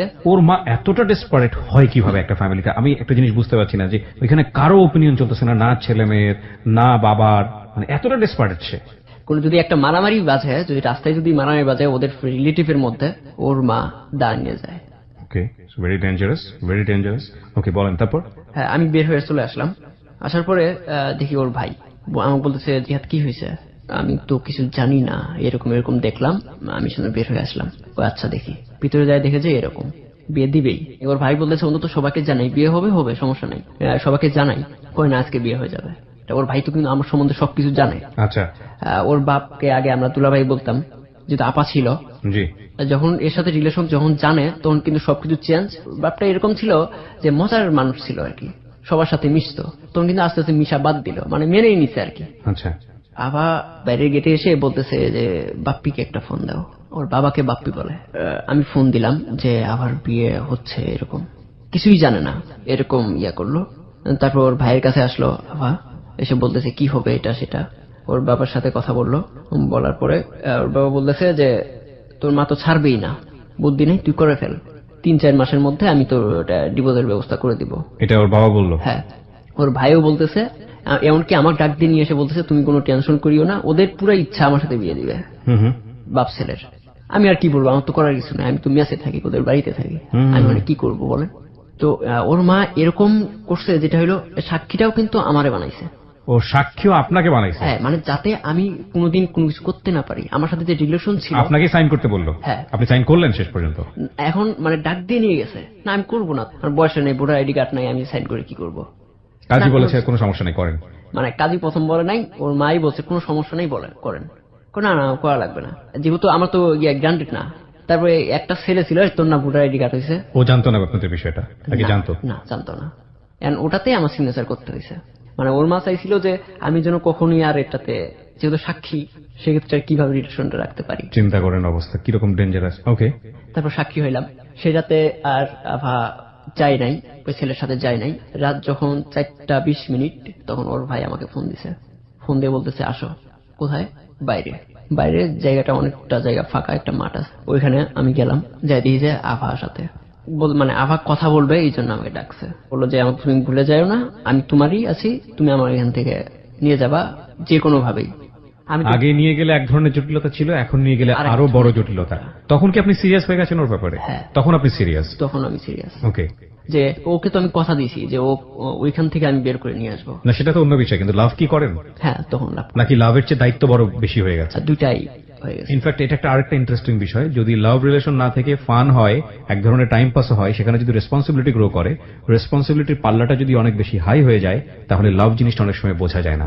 এবং ভেরি ইন্টারেস্টিংলি, যখন এই সম্পর্কের মধ্যে কোনো ঝামেলা তৈরি হয়, তখন বোঝা যায় যে এই মানুষটাকে আপনি লাভই করেন নাই। ওদের ক্ষেত্রে কি হয়েছে ঠিক জানি না ভবিষ্যৎ, বাট এরকম এক্সপিরিয়েন্সের গল্পও আমি জানি। যাই হোক, বলেন তারপর কথা হয় এইভাবে যে আমাকে নিয়ে যাবা, আমি কখনোই যাব না, ও এখানে আসবে না, ও যেদিন আসবে আমি নানির বাসায় যা থাকবো, মানে ওটা নিয়ে ভাববা না। সেক্ষেত্রে আমি অটল আছি ওই জায়গা থেকে। 15-20 দিন যাওয়ার পরে একদিন আমি হাসপাতালে, তো আমাকে একদিন ডাকছে, আসলাম। আমি বলতেছে আমার রুমে আসো, কেউ নাই। রুমে গেছি, আমি কিন্তু সেরকম ঘামি না, আমি রুমে বসে কতটা ঘামছি, ভিজে গেছি পুরোটা টেনশনে। হ্যাঁ, কেউ যদি আসে, ওর তো কারণ হলে বিয়ে হয়েছে, ও যে আমাকে জড়ায় ধরে কাঁদতেছে, আমি কিন্তু ভিজে পানি পড়তেছে, কান্নার পানি আর শরীরের ঘাম। হ্যাঁ। এর মাঝেই ওর ভাই চলে আসছে, ও দরজা খুলতেছে না। ওর ভাই বুঝতে পারছে যে আমি আছি। তারপরে বাইরের যেখানে বারান্দা, আমি যেখানে বসে থাকতাম, প্রথম কথা হয়েছে যেখানে, ওখানে দিয়ে বলতেছে জিহাদ খুলো, সরাসরি আমার নাম ধরে বলছে। তারপরে খুললাম। আমি যে খুলবো, ওখানে যে যাবো তাও ধরে আছে, মানে পাগল হয়ে গেছে এরকম। ওখানে কোনো ক্রমেই যেতে চাচ্ছে না। তো এটা কোনো ক্রমে শুনছে ওর আম্মু, পরবর্তীতে জানছে। আমি সেদিন হাসপাতালে। ওই একই হাসপাতালে কি উনিও ছিল? না, হাসপাতালে ফোন দিতেছে যে তুমি কই। আমি বললাম যে হাসপাতালে। কতক্ষণ থাকবা? আছি তো রাত পর্যন্ত, 9টা পর্যন্ত। আসতেছি আমি। আসছে, হাসপাতালে আসছে। হাসপাতালে প্রথম আনতে চাচ্ছিলাম না, কারণ হলো হাসপাতালের মালিক কিন্তু আমাদের সাথে থাকে। তো আসছে, তারপরেও আসছে। আসার পরে সরাসরি বলতেছে যে আমাকে নিয়ে যাও এখন, তখন সন্ধ্যা। মানে আমাকে বের করে নিয়ে যাও বাড়ি হ্যাঁ থেকে। এখন নিয়ে যাও তুমি, মানে আমি আসছি আর কোনো কিছু লাগবে না এই অবস্থায় নিয়ে যাও। আমি মানিব্যাগটা বের করে বললাম এই যে দেখো 250 টাকা আছে, আমি কেমনে নিয়ে যাবো? কই না কিভাবে পারো সেটা দেখার বিষয় না, তুমি আমাকে নিয়ে যাও। ও মানে বোঝাতে চাচ্ছে যে আজকে রাতেই ও তুলে দিবে, এই জন্য চলে আসছে। হুম। আমি তো কোনো ক্রমেই পারতেছিলাম না যে ওকে আমি আজকে কেমনে নিয়ে যাব, রাত হয়ে গেছে এটা সত্যি, তারপর আবার রাখবো কোথায়, কোনো প্ল্যান নাই। তারপর আমার ফ্রেন্ড আর ওই একটা সিনিয়র ভাই ছিল, ওরাই বলে বুঝায় পাঠাই দিছে। পাঠাই তখনও দেয় নাই, আমাকে বলতেছে রেখে আসো। আমি বের হলাম, ওর মামিকে বলে আসছিল হাসপাতালে, ওর সবাই জানতো, মামা মামি সবাই জানতো, আমাকে ভালোবাসতো আর কি। তারপরে আমি রাখতে যাব এই সময় বের হয়েছি হসপিটাল থেকে। বের হওয়ার পরে আমার ফোন আসছে, ওর খালাতো বোন ফোন দিছে ওকে। যে ভাই আপনি কোথায়, তা আভা কি আপনার সাথে? হ্যাঁ, কই দেন তো। ও দিছে, দেওয়ার পরে বলতেছে আসে তোর জন্য মালা রেডি করে রাখছে। মালা মানে? মালা মানে ওটা একটু রিয়েক্ট করছে আর কি। ও আচ্ছা। আমাকে বললো যে এইভাবে বললো কেন।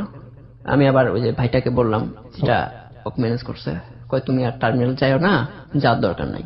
অর্ধেক রাস্তা গিয়ে আমি ওকে নামাই দিয়ে চলে আসলাম। সেদিন রাতে নিয়েই গেছে, নিয়ে যাওয়ার পরে তারপর দিন সকালবেলা ও পালাইছে। নিয়ে গেছে? কে নিয়ে গেছে?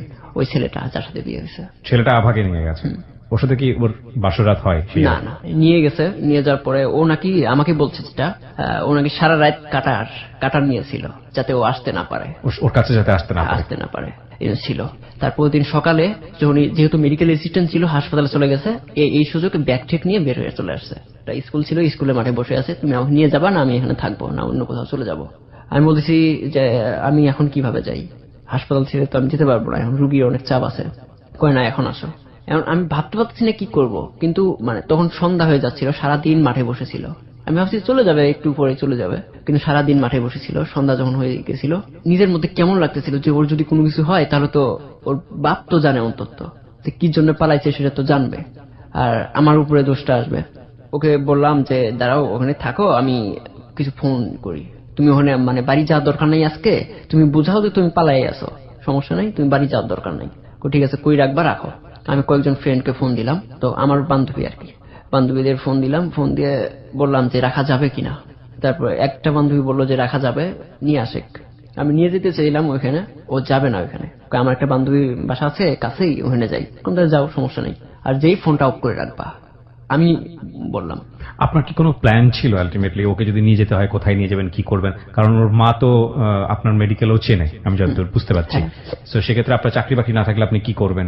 আপনাকে নিয়ে যদি কোনো ধরনের কোনো বিপদে ফেলে দেয় আপনি কি করবেন? কোনো একটা বিষয়ে রিস্ক নিলে মানুষ সবসময় ফার্স্ট নেগেটিভ থিং কি হতে পারে সেটা ভাবে, এরপরে সেকেন্ড নেগেটিভ থিং কি হতে পারে সেটা ভাবে, সর্বোচ্চ নাবোধক অবস্থা কি হতে পারে সেটা ভাবে। আপনি কি এগুলো থট দিচ্ছিলেন? হ্যাঁ, আস্তে আস্তে করতেছিলাম যে কিন্তু আস্তে আস্তে কোনো কুল আগাবো। কিনারা কি পাচ্ছিলেন যে নেগেটিভ যদি হয় তাহলে অল্টারনেটিভ কি করব? হ্যাঁ, সেটাও চিন্তা করছিলেন। Very good, very good. সবারই করা উচিত। কোনো বিষয়ে যখন আপনারা কোনো রিস্ক নেবেন তখন ফার্স্ট নেগেটিভ জিনিসটা চিন্তা করবেন যে নেগেটিভ কি হতে পারে। না, অবশ্যই একটা কথা আছে, নো রিস্ক নো গেইন। এটা শুধুমাত্র এই সম্পর্কের ক্ষেত্রে না, বিজনেসের ক্ষেত্রে হোক বা যে কোনো স্টেপের ক্ষেত্রে হোক। নাবোধক চিন্তা করলে, আবার বেশি নাবোধক চিন্তা করলে আগানো যায় না অনেক সময়। নাবোধক চিন্তা করা মানে থেমে যাওয়া না। যদি নাবোধক একটা জিনিস থাকে তাহলে এটার অল্টারনেটিভ আমি কি করব। তো এই জিনিসগুলো চিন্তা করাটা এই জন্যই বেটার যে নামতে গিয়ে ড্রাইভ করে যখন নেগেটিভ বিষয়টা ঘটে যায়, option A, option B and option C, যেটাকে plan A, plan B and plan C বলে, তখন আপনি ইজিলি ওই বিষয়টাকে ফেস করতে পারবেন। তখন আপনার কনফিডেন্স কমবে না, কারণ আপনি তো আগে থেকেই পরিকল্পনা করেছেন। ঠিক আছে, এই জন্যই বলছিলাম আর কি। But don't use this theory for immature people, because যারা অ্যাডোলেসেন্স পিরিয়ডে আছো তারা পালিয়ে গিয়ে কি সিদ্ধান্ত নিবা, নেগেটিভ বিষয়ে কি ঘটতে পারে, সেটার জন্য আমি এই পরামর্শটা দিচ্ছি না। আমার জন্য এই পরামর্শটা এটাই কারণে জীবনে যে কোনো বিষয়ে আসলে এই সিদ্ধান্তগুলো নেওয়া উচিত। বিকজ ওর জায়গা থেকে যেটা করছে সেটা কোনো একটা জীবন গল্প, এবং সেটা ওই মেয়ের জায়গা থেকে ঠিক নেই। বিকজ ওর বয়স মাত্র 18ও হয় নাই, কিন্তু ওকে যে সিচুয়েশনে ফেলা হচ্ছে সেটা কিন্তু আরো বড় ধরনের ভুল। বলুন তারপরে। হ্যাঁ, ওকে ফোনটা বন্ধ করা অথবা বাড়িতে না যেতে দেওয়ার কারণ হলো মা যেন বুঝতে পারে যে ওই ছেলের কাছে যাবে না, অন্য ব্যবস্থা করতে হবে, এই জন্য এটা করা। ওকে। ও বাসায় ওর ফ্রেন্ডের বাসায় গিয়ে ফোনটা অফ করে রাখছে, রাখার পর আর কথা হয়নি। আর আমি আবার আমাকে সন্দেহ করবে এই জন্য আমি আবার বাসায় যাই, বাসায় মেসে যাই, সবার সাথে দেখা করে চলে আসি যে আমি কিচ্ছু জানি না। তারপর রাতে আবার কথা হয় যে আমি কি করবো, কারণ তুমি ওখানেই থাকো, আমি সবকিছু করবো। কয় আমাকে কবে নিয়ে যাবা, সেদিন বলতে ক্লিয়ার বলো আমাকে কবে নিয়ে যাবা। আমি বললাম যে পরীক্ষা কবে তোমার শেষ, 9 ফাইনাল পরীক্ষা কবে শেষ। কয় 15 ডিসেম্বর। 15 ডিসেম্বর নিয়ে যাবো। 15 ডিসেম্বর নিয়ে যাবেন? ও তো অলরেডি বাড়ি থেকে চলে আসছে। 15 ডিসেম্বর পর্যন্ত কোথায় স্টে করবে? হ্যাঁ, বলতেছে যে আমি কোথায় থাকবো এতদিন। আমি বললাম বাড়িতে যাবা, না হয় আর একটা আমি ফ্রেন্ডের বাড়িতে রাখবো আমার। 2 দিন তুমি পালাই থাকবা, যাতে বাড়িতে বুঝতে পারে যে তুমি ওই ছেলের কাছে থাকবা না। এটাই হইলো আমার প্ল্যান। পরে সকালবেলা ওর ভাইকে ফোন দিয়ে গেছে, বাড়িতে গেছে। ওর ভাইকে ফোন দিছে, ফোন দিয়ে বলছে যে আমি ওখানে যাব না, সেই শর্তে যদি আমাকে নিয়ে যাস তাহলে নিয়ে যেতে পারবি, না হলে আমি বাড়িতে যাব না। নিয়ে গেছে, বাড়িতে যেতে দেবে না, ওর নানি এসে নিয়ে গেছে। ও যাবে না, ওই ছেলের কাছে যাবে না। তারপর 15 ডিসেম্বর ওর পরীক্ষা শেষ। তার আগে আমি আমার একটা ভাই শাহিন প্ল্যান করি যে মানুষ তো সবাই মাইক্রোতে মোটরসাইকেলে সাধারণত পালানোর এরকমই করে, আমরা অন্যরকম করব, যেটা হলো যাতে বুঝতে না পারে যে আমরা পালাচ্ছি। হয়তো ওই সময়টা থেকে ওর বাড়িতেই ছিল? হ্যাঁ, বাড়িতেই ছিল, তোর মা নিয়ে যাওয়ার কোনো চিন্তা ভাবনা হয়নি। ওর মা শর্তটা মেনে নিয়েছিল? হ্যাঁ, মেনে নিয়েছিল। ওকে, তখন মেনে নিয়েছিল। তারপরে 15 ডিসেম্বরও আসবে। 15 ডিসেম্বর আগে যেদিনই পরীক্ষা দিতে আসতো সেদিনই বই কাপড় নিয়ে আসতো। আমার ছোট ভাই শাহিন সে যে নিয়ে আসতো, আমরা ব্যাগ কিনেছিলাম, যেহেতু আমরা পালায় যাব, একটু একটু করে নিয়ে আসতো। হ্যাঁ, একটু একটু করে নিয়ে আসতো। পালায় যেহেতু যাব সবকিছু আগে নিয়ে। আবার আমি বলেছিলাম যে তুমি যা নিয়ে আসবা আমার জন্য 1 বছর না কিনে দেওয়া লাগে, মানে সাধারণ যেটা কিনতে হয় সেইভাবেই নিয়ে আসবা। তারপর 15 ডিসেম্বর ওর পরীক্ষা শেষ হয়, বাসায় যায়, ওর ফ্রেন্ডরাও যায় সাথে। ওর একটা ব্যাংক ছিল, ব্যাংকটা ভাঙে, সেখানে টাকা ছিল 4285 টাকা 50 পয়সা, সেটাও নেয়। মাটির ব্যাংক? হ্যাঁ, নেয়। ওর বাবার জন্য ভাইয়ের জন্য ভাত রান্না করে এসে, আমি তো ডাকতেছি যে আসো, এখন আসো, ও বলতেছে রান্না করে তারপরে আসবো। তারপর ও আসে তখন 1:45 দুপুর 1:45 আপনার সঙ্গে পালাচ্ছে। এবং আপনি কি প্ল্যান করে রেখেছিলেন যে কোথায় রাখবেন, কি করবেন? সবকিছু প্ল্যান করে রেখেছিলাম। ওকে। আমরা রংপুর মানে শাপলাতে দেখা করি প্রথম। ও চড়ে একটা রিক্সায়, আমার ছোট ভাই শাহিন ওকে দেই যে ওর সাথে যা। আর আরো যে ব্যাগ নিয়ে আসছে সাথে, সেটা আমার আর ছোট ভাই ছিল, ও একসাথে তোলার পরে যাই আমরা বাসে উঠি। কোথায় যাচ্ছেন? কুড়িগ্রামে যাব। কুড়িগ্রাম কে আছে? দুলা ভাই আছে, ওখানে আগে উঠবো, ওখান থেকে। আপন দুলা ভাই? হ্যাঁ। তার মানে আপনার ফ্যামিলি বিষয়টা ইনফর্ম ছিল? না, সেরকম ওইরকম ইনফর্ম ছিল না, আমি কাউকে জানাই নাই। আচ্ছা, গিয়ে উঠে যাবেন সরাসরি? না, সরাসরি উঠে যাব। That's why we call life is more than drama. জীবন নাটকের চেয়েও নাটকীয়। আজকে কথাটা বারবার বলতে হচ্ছে। আর একটা হ্যাপি এন্ডিং কি আমরা এক্সপেক্ট করতে পারি? না, পারি না, কজ আমরা জানি না কি হচ্ছে। তার মানে কি আমরা বলবো যে নেগেটিভ হচ্ছে? না, সেটাও আমরা বলবো না, কজ আমরা যাই অ্যাজিউম করি না কেন জানি মিলতে চায় না। আমরা ছোট্ট একটা বিরতি। কি হলো তারপর? তারপরে আমরা ওরা আগে রিক্সায় যায়, যে একটা রাস্তায় দাঁড়ায় থাকে, পার্কের মোড় নামে। সামহাও আপনারা কুড়িগ্রামে গেলেন? বাসেই গেলাম আমরা। কুড়িগ্রাম থেকে আমরা উপজেলায় ভুরুঙ্গামারিতে গেছি। আপনার কি ডিভোর্সের প্ল্যান ছিল, যে তাকে দিয়ে আপনি কিভাবে ডিভোর্স করাবেন বা কি অবস্থায়? হ্যাঁ, আমি প্ল্যান করেছিলাম, কিন্তু সেদিন ছিল শনিবার, সেজন্য আমরা সেদিন করতে পারি নাই। ওকে। দুলাভাইদের রেসপন্স কি ছিল বাসায় যাওয়ার পরে?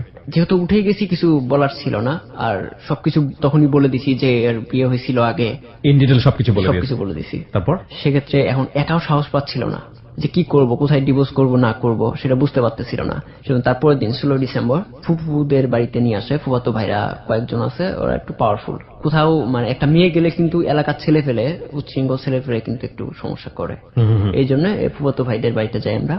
ওইখানে যাওয়ার পরে সেই রাতে, যেহেতু কোর্টে আমরা কিছু করতে পারি নাই, সেই রাতে 16 ডিসেম্বরে 10:52 সম্ভবত সে ডিভোর্সও হয়, আবার বিয়েটাও হয়।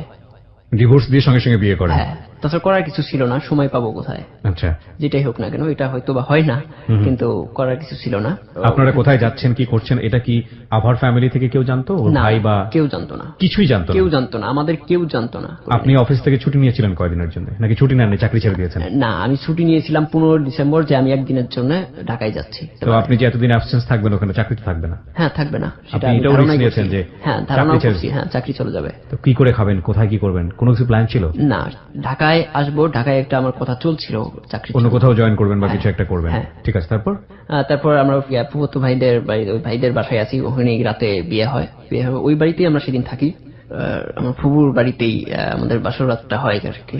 যেহেতু পালায় বিয়ে করা, সিচুয়েশন খুব খারাপ ছিল, এই জন্য কোনো আয়োজন ছিল না, সময়টাও কম ছিল, সবকিছু রেডি করতে সবাই যাইতে। এক ধরনের আতঙ্ক, এক ধরনের সংকোচ, তার মধ্যে একটা চমৎকার জীবনের একটা প্রথম একটা স্মৃতি, সবকিছু মিলিয়ে অন্যরকম একটা অনুভূতি। ঠিক আছে, আশা করি সেই দিন 18 তারিখ, তার আগে একবার ওর বাপ মা আমাদের বাড়ি গেছিল। আপনাদের বাড়িতে? হ্যাঁ। পায় নাই? না, আমাদের তো পাই নাই। সবাই তো জানে যে আনছে, আমাদের বাড়িতে এসে বসতে বলছে যে আপনারা এসে বসেন, দেখি কি করা যায়। আমার ফুফাতো ভাই যাদের বাড়িতে গেছি, ও কথা বলছে। এর মাঝে আভাও একটা ফোন দিয়ে কথা বলছিল ওর বাড়িতে। হ্যাঁ, বাবার সাথে কথা বলছিল। তারপর বুঝতে পারছে যে আমরা মানে আমাদের এলাকাতেই আছি। তারপর 18 তারিখ ওদের আসতে বলা হয়েছে। কাদের আসতে বলা হয়েছে? আবার বাপ মাকে। কেন আসতে বলছেন? মীমাংসা হবে, এরকম না হয় অন্য কিছু। আর আমি চাচ্ছিলাম না, কারণ হলো বেশি ঝামেলা হয়ে যায়। ঝামেলা বলতে? ঝামেলা বলতে মা কিন্তু ডেঞ্জারাস, যে কোনো সময় একটা ভয়ও ছিল যে কেস টেস করতে পারে। সামহাও আপনি দেখা করে এটাকে মিট করতে চাচ্ছিলেন, ভয় পাচ্ছিলেন এই কাজটা করার পরে। আচ্ছা, তো দেখা করলেন, আপনার দিক থেকে কে ছিল? আমার ফ্যামিলি ছিল আর কি। আচ্ছা, তো দেখা কোথায় করলেন? দেখা আমাদের বাড়িতেই। এরকম ইয়ে ছিল, আমাদের এলাকায় যারা একটু পাওয়ারফুল মানুষ তাদেরকে ওরা ধরছে, সম্ভবত টাকাও দিছে যাতে ওখানে কোনো না কথা বলা হয়, কোনো সিন ক্রিয়েট যাতে না হয়। হ্যাঁ, সেজন্য ওরা এসে মানে সেরকম মানে জোরাজুরি করতেছে, সরাসরি বলতেছে নিয়ে যাব আমরা, আমাদের মেয়ে ভুল করছে আমরা নিয়ে যাব। আমরা আর কোনো কথা বলি নাই, যেহেতু মানে ওদের মেয়ে নিয়ে যাক সমস্যা নেই, আমাদের ফ্যামিলি থেকে অতটা ইয়ে করে নাই। আভা কি বলতেছিল? আবার যাবে না, যখন ওর মানে যাবে না তো ওরা টেনে নিয়ে যাবে, টেনে ইসড়ে নিয়ে যাবে। আমাকে ধরছে ওর খালু আর ওর ভাই, আভার ভাই, আমাকে মানে সারাই দিয়ে সারাই বলতেছে কোনো সমস্যা নেই, বাড়িতে নিয়ে যাই, ও বোঝে নাই, আর সব ঠিক হয়ে যাবে। যে বাড়ির বাইরে যখন নিয়ে আসে তখনও কিন্তু সেরকম কান্নাকাটি করছিল, যাবে না। ওর ফোনটা কিন্তু আমার কাছেই ছিল। তারপর দিন ওর বাবার ফোন দিছে আমাকে। কিন্তু কি করা হয়েছে ওখানে নিয়ে গিয়ে? ওকে মানে বুঝাইছে, এমনিতেই বোঝাইছে যে আপনাকে ছেড়ে দেওয়ার জন্য? না, তাহলে ও বুঝাইছে যে মেনে নিব, কোনো সমস্যা নাই, এরকম করে বুঝাই করে রাখছে। এখন 19 তারিখ আমাকে অন্য একটা ফোন দিয়ে বলতেছে আমার তো ফোন নাই, ফোন যখনই আমি পাবো তখন তোমাকে ফোন দিব, তার আগে আমার বাড়িতে কোনো ফোন দিও না, এটা সেটা বলতেছে। ঠিক আছে, এইভাবে তারপরের দিনও বেশি কথা হয় না। আর যেদিন 24 তারিখ সেদিন বলতেছে তুমি কালকে চলে আসো রংপুরে। কেন? তুমি আবার নিয়ে যাবো আমাকে। আমি বলছি কেন, কি হয়েছে? কয় সমস্যা, 27 তারিখে আবার সমস্যা হতে পারে। কি সমস্যা? মানে ওই ছেলের কাছে দিয়ে দিবে। ওর মা কারো কথা শুনে না কিন্তু। যে ছেলেটার সঙ্গে আগে বিয়ে হয়েছিল? ওকে, কি নাম ছিল ছেলেটার? রাজা। রাজার সঙ্গে? আচ্ছা, তুমি কালকেই চলে আসো। সেদিনই চলে আসি, কুড়িগ্রাম থাকি, রংপুরে যাই তার পরের দিন সকালে। মানে আমি বলছি কখন যাব, ও বলছে যে যখন নামাজে সবাই যাবে তখন। আমি সেই সময় যাই, রংপুরে যাই, শাপলাতে দেখা করি। ও আসে, বাবা ওর নানার বাড়িতে রাখতে আসছিল ওকে, কেউ নাই সেজন্য মামার বাড়িতে রেখে যাবে নামাজ পড়তে। এই সময় ওর মামিকে বলে যে আমি একটু ঘুরে আসি। মানে সন্ধ্যা নামে একটা ওর খালাতো বোন আছে, ওর কাছে আসার কথা বলে রিক্সা দিয়ে চলে আসে। আমি আবার শাপলাতে ওকে রিসিভ করে বাসে আসি, আগের মতোই বাসে, এবারের জন্য বুঝতে না পারে। আবারও পালালেন আপনারা? এক ধরনের পালানোই বলবো আমি। হ্যাঁ, আমরা যখন বাসে উঠছি, উঠার পরেই ওর মামি ফোন দিচ্ছে, কই তুমি? ও বলতেছে যে আমি আসতেছি। বাস আর ছাড়তেছে না, নামাজের সময় তো। আমরা বলতেছিলাম তাড়াতাড়ি বাসটা ছাড়ুক, মানে সেরকম খারাপ লাগতেছিল। বাস ছাড়লেই তো আমরা বাঁচতে পারি, তাছাড়া বাঁচতে পারি না। পুরো 20 মিনিট বসেছিল ও, 20 মিনিট ওর মামিকে ও খালি বলতেছে আমি আসতেছি আসতেছি আসতেছি। যাই হোক, বাসটা ছাড়লো, ছাড়ার পরে আরেকটু পরেই রেল গেট, রেলের সিগন্যাল পড়ছে। বোঝেন অবস্থা, মনের মধ্যে তখন কেমন লাগে? হ্যাঁ, কি করব বুঝতে পারতেছিলাম না। আবার ফোন দিছে, ওখানেও ফোন দিছে, কমে আমি 1 মিনিট, ওখানে 5 মিনিট গেছে। 5 মিনিট যাওয়ার পরে যখন ছাড়ছে, রংপুর পার্কের মোড় এসেই ফোনটা অফ করতে বলছি, অফ করে ফেলো। অফ করছে, অফ আসতেছি আমরা কুড়িগ্রাম নামার পরে আর একটা বাসে আসি। মানে কোথায় যাব তখন কিন্তু আর মানে আগে ওই বাড়িতে তো যাওয়া যাবে না। আর একটা ভাই ওই বাড়িতে ঠিক করছি যে ওই বাড়িতেই বাজে উঠবো, তারপরে ব্যবস্থা হয়তো করতে পারে, ফেলে দিবে না এরকম। এই সময় আমার একটা দুলা ভাই ফোন দেয়, কই তুমি? মানে হঠাৎ করে ফোন দেয়। তাই বললাম কোনো কথা না, আমি এই যে আভা আছে আমার সাথে, আমি কি করবো বলেন। আমার আপন দুলা ভাইকে কথা বলে যে ফোন দেয়, কি করবে। তারপরে ফোন দেই, ফোন দেওয়ার পরে বলতেছে কই এখন? নাগেশ্বরীর কাছাকাছি। কয় তারা নাগেশ্বরীতেই নামো, নেমে আমি একটা ঠিকানা দিচ্ছি, আমার একটা মামা আছে, ওই মামার বাড়িতে যাও। মামাকে আমি ফোন দিয়ে দিচ্ছি। আচ্ছা। আর এই সময় ওর বাপ মা, তারপরে খালু ভাই সবাই আমাকে ফোন দিতেছে, আপাকে দেখছো এটা সেটা। না, আমি আপাকে কই পাবো? ওর খালু তো সরাসরি বলতে তোমার কাছেই আছে, কি জাদু লাগাইলি তুই রে, এইভাবে মানে একটু মজার তো হুজুর টাইপের। তারপরে তখন সেখান থেকে ঢাকায় আসি, ঢাকায় আসার পর 7-8 দিন থাকি। আমরা 2 তারিখ রাতে আমরা বাড়িতে যাই, ওর খালুর বাড়িতে। ওর খালুর বাড়িতে কোন ক্রমে আমাদের ওখানে নামতে হয়, মানে বাসের সমস্যার কারণে। ওকে, কুড়িগ্রামে জায়গা ছিল না, ওর খালুর বাড়িতে উঠি। ওঠার পরে কোনো সমস্যা করে নাই, একসাথে থাকতে দিল, কোনো সমস্যা নেই। সকালবেলা ডেকে তুলে নাস্তা করাইলো। এর মাঝে যে ওর বাবা মা ফোন দিছে সেটা আমি জানি না। ওর বাবা মা গেছে, আমাদের বলতেছে নিয়ে আসবে, আমাকে শহর নিয়ে আসবে। ও আমাকে ছাড়া তো আসবে না, কোনো সমস্যা নাই। যখন রংপুর আসলাম, পা দিলাম ওদের বাড়ির সামনে, ওখানে একটা দোকান আছে। সেদিন অতটা মানুষ থাকে না, যারা ওখানে মানে চারা খায় তারা হলো শ্রমিক, ওয়ার্কশপের কাজ করে এরা। কিন্তু সেদিন ছিল মনে করেন প্যান পড়া এরকম মানুষ। আমি নামতে যাবো তো উনি ভাবতেছিলাম যে এটা কি হচ্ছে, আজকে এরকম মানুষ কেন এখানে। যখন এক পা বাইরে দিছি, আমি বাম পাটা বাইরে দিছি মাইক্রো থেকে কেটে, তখনই একজন আমাকে দেখাই দিছে যে ওই ছেলে, এরকম করে হাত তুলে দেখাই দিছে। তখনই আমার ভয় লাগছে। ও আগে আগে যাচ্ছে, আমি পিছনে পিছনে, 2টা ব্যাগ। অর্ধেক রাস্তা যাওয়ার সাথে সাথে আমি পিছনের দিকে তাকালাম, দেখি কিছু নাই। তারপর ভাবলাম যে কোনো সমস্যা মনে হয় হবে না। গেটে যখন গেছি তখন পিছনের 4 পাশ দিয়ে আমাকে ঘেরাই ধরছে লোকজন, বলতেছে যে তোমার সাথে একটু কথা আছে, আসো। আবার বলতেছে না, ওর সাথে কোনো কথা নেই, যা কথা এখানে বলতে হবে। না, ওরা ছাড়বে না, টানাটানি শুরু করছে। ও আমাকে ছাড়ে নাই, কোনো কর্মী ছাড়ে নাই। রুমে নিয়ে গেছে, রুমে নিয়ে যাওয়া ছাড়ে নাই, ও আমাকে ছাড়তেই দিবে না। তারপরে ওদের হাতে অনেক কিছু ছিল, লাঠি ঠাঠি ছিল, মারবে এরকম। তারপর দেখি মানে বাইরে যখন বের করে নিয়ে আসে তখন দেখি একটা এসআই শর্ট গান ছিল হাতে। তারপর তখন ভাবছি যে ইউনিফর্ম পরা ছিল না? না, ইউনিফর্ম পরা ছিল না। এটা কোথায়, কোন লোকেশনটা কোথায়? মানে এটা কি থানাতে নিয়ে গেছে আপনাকে না বাইরে কোথাও? বাইরে কোথায় এটা? ওদের বাড়ির সামনে। ওর বাড়ির সামনে এসআই ছিল? ওকে।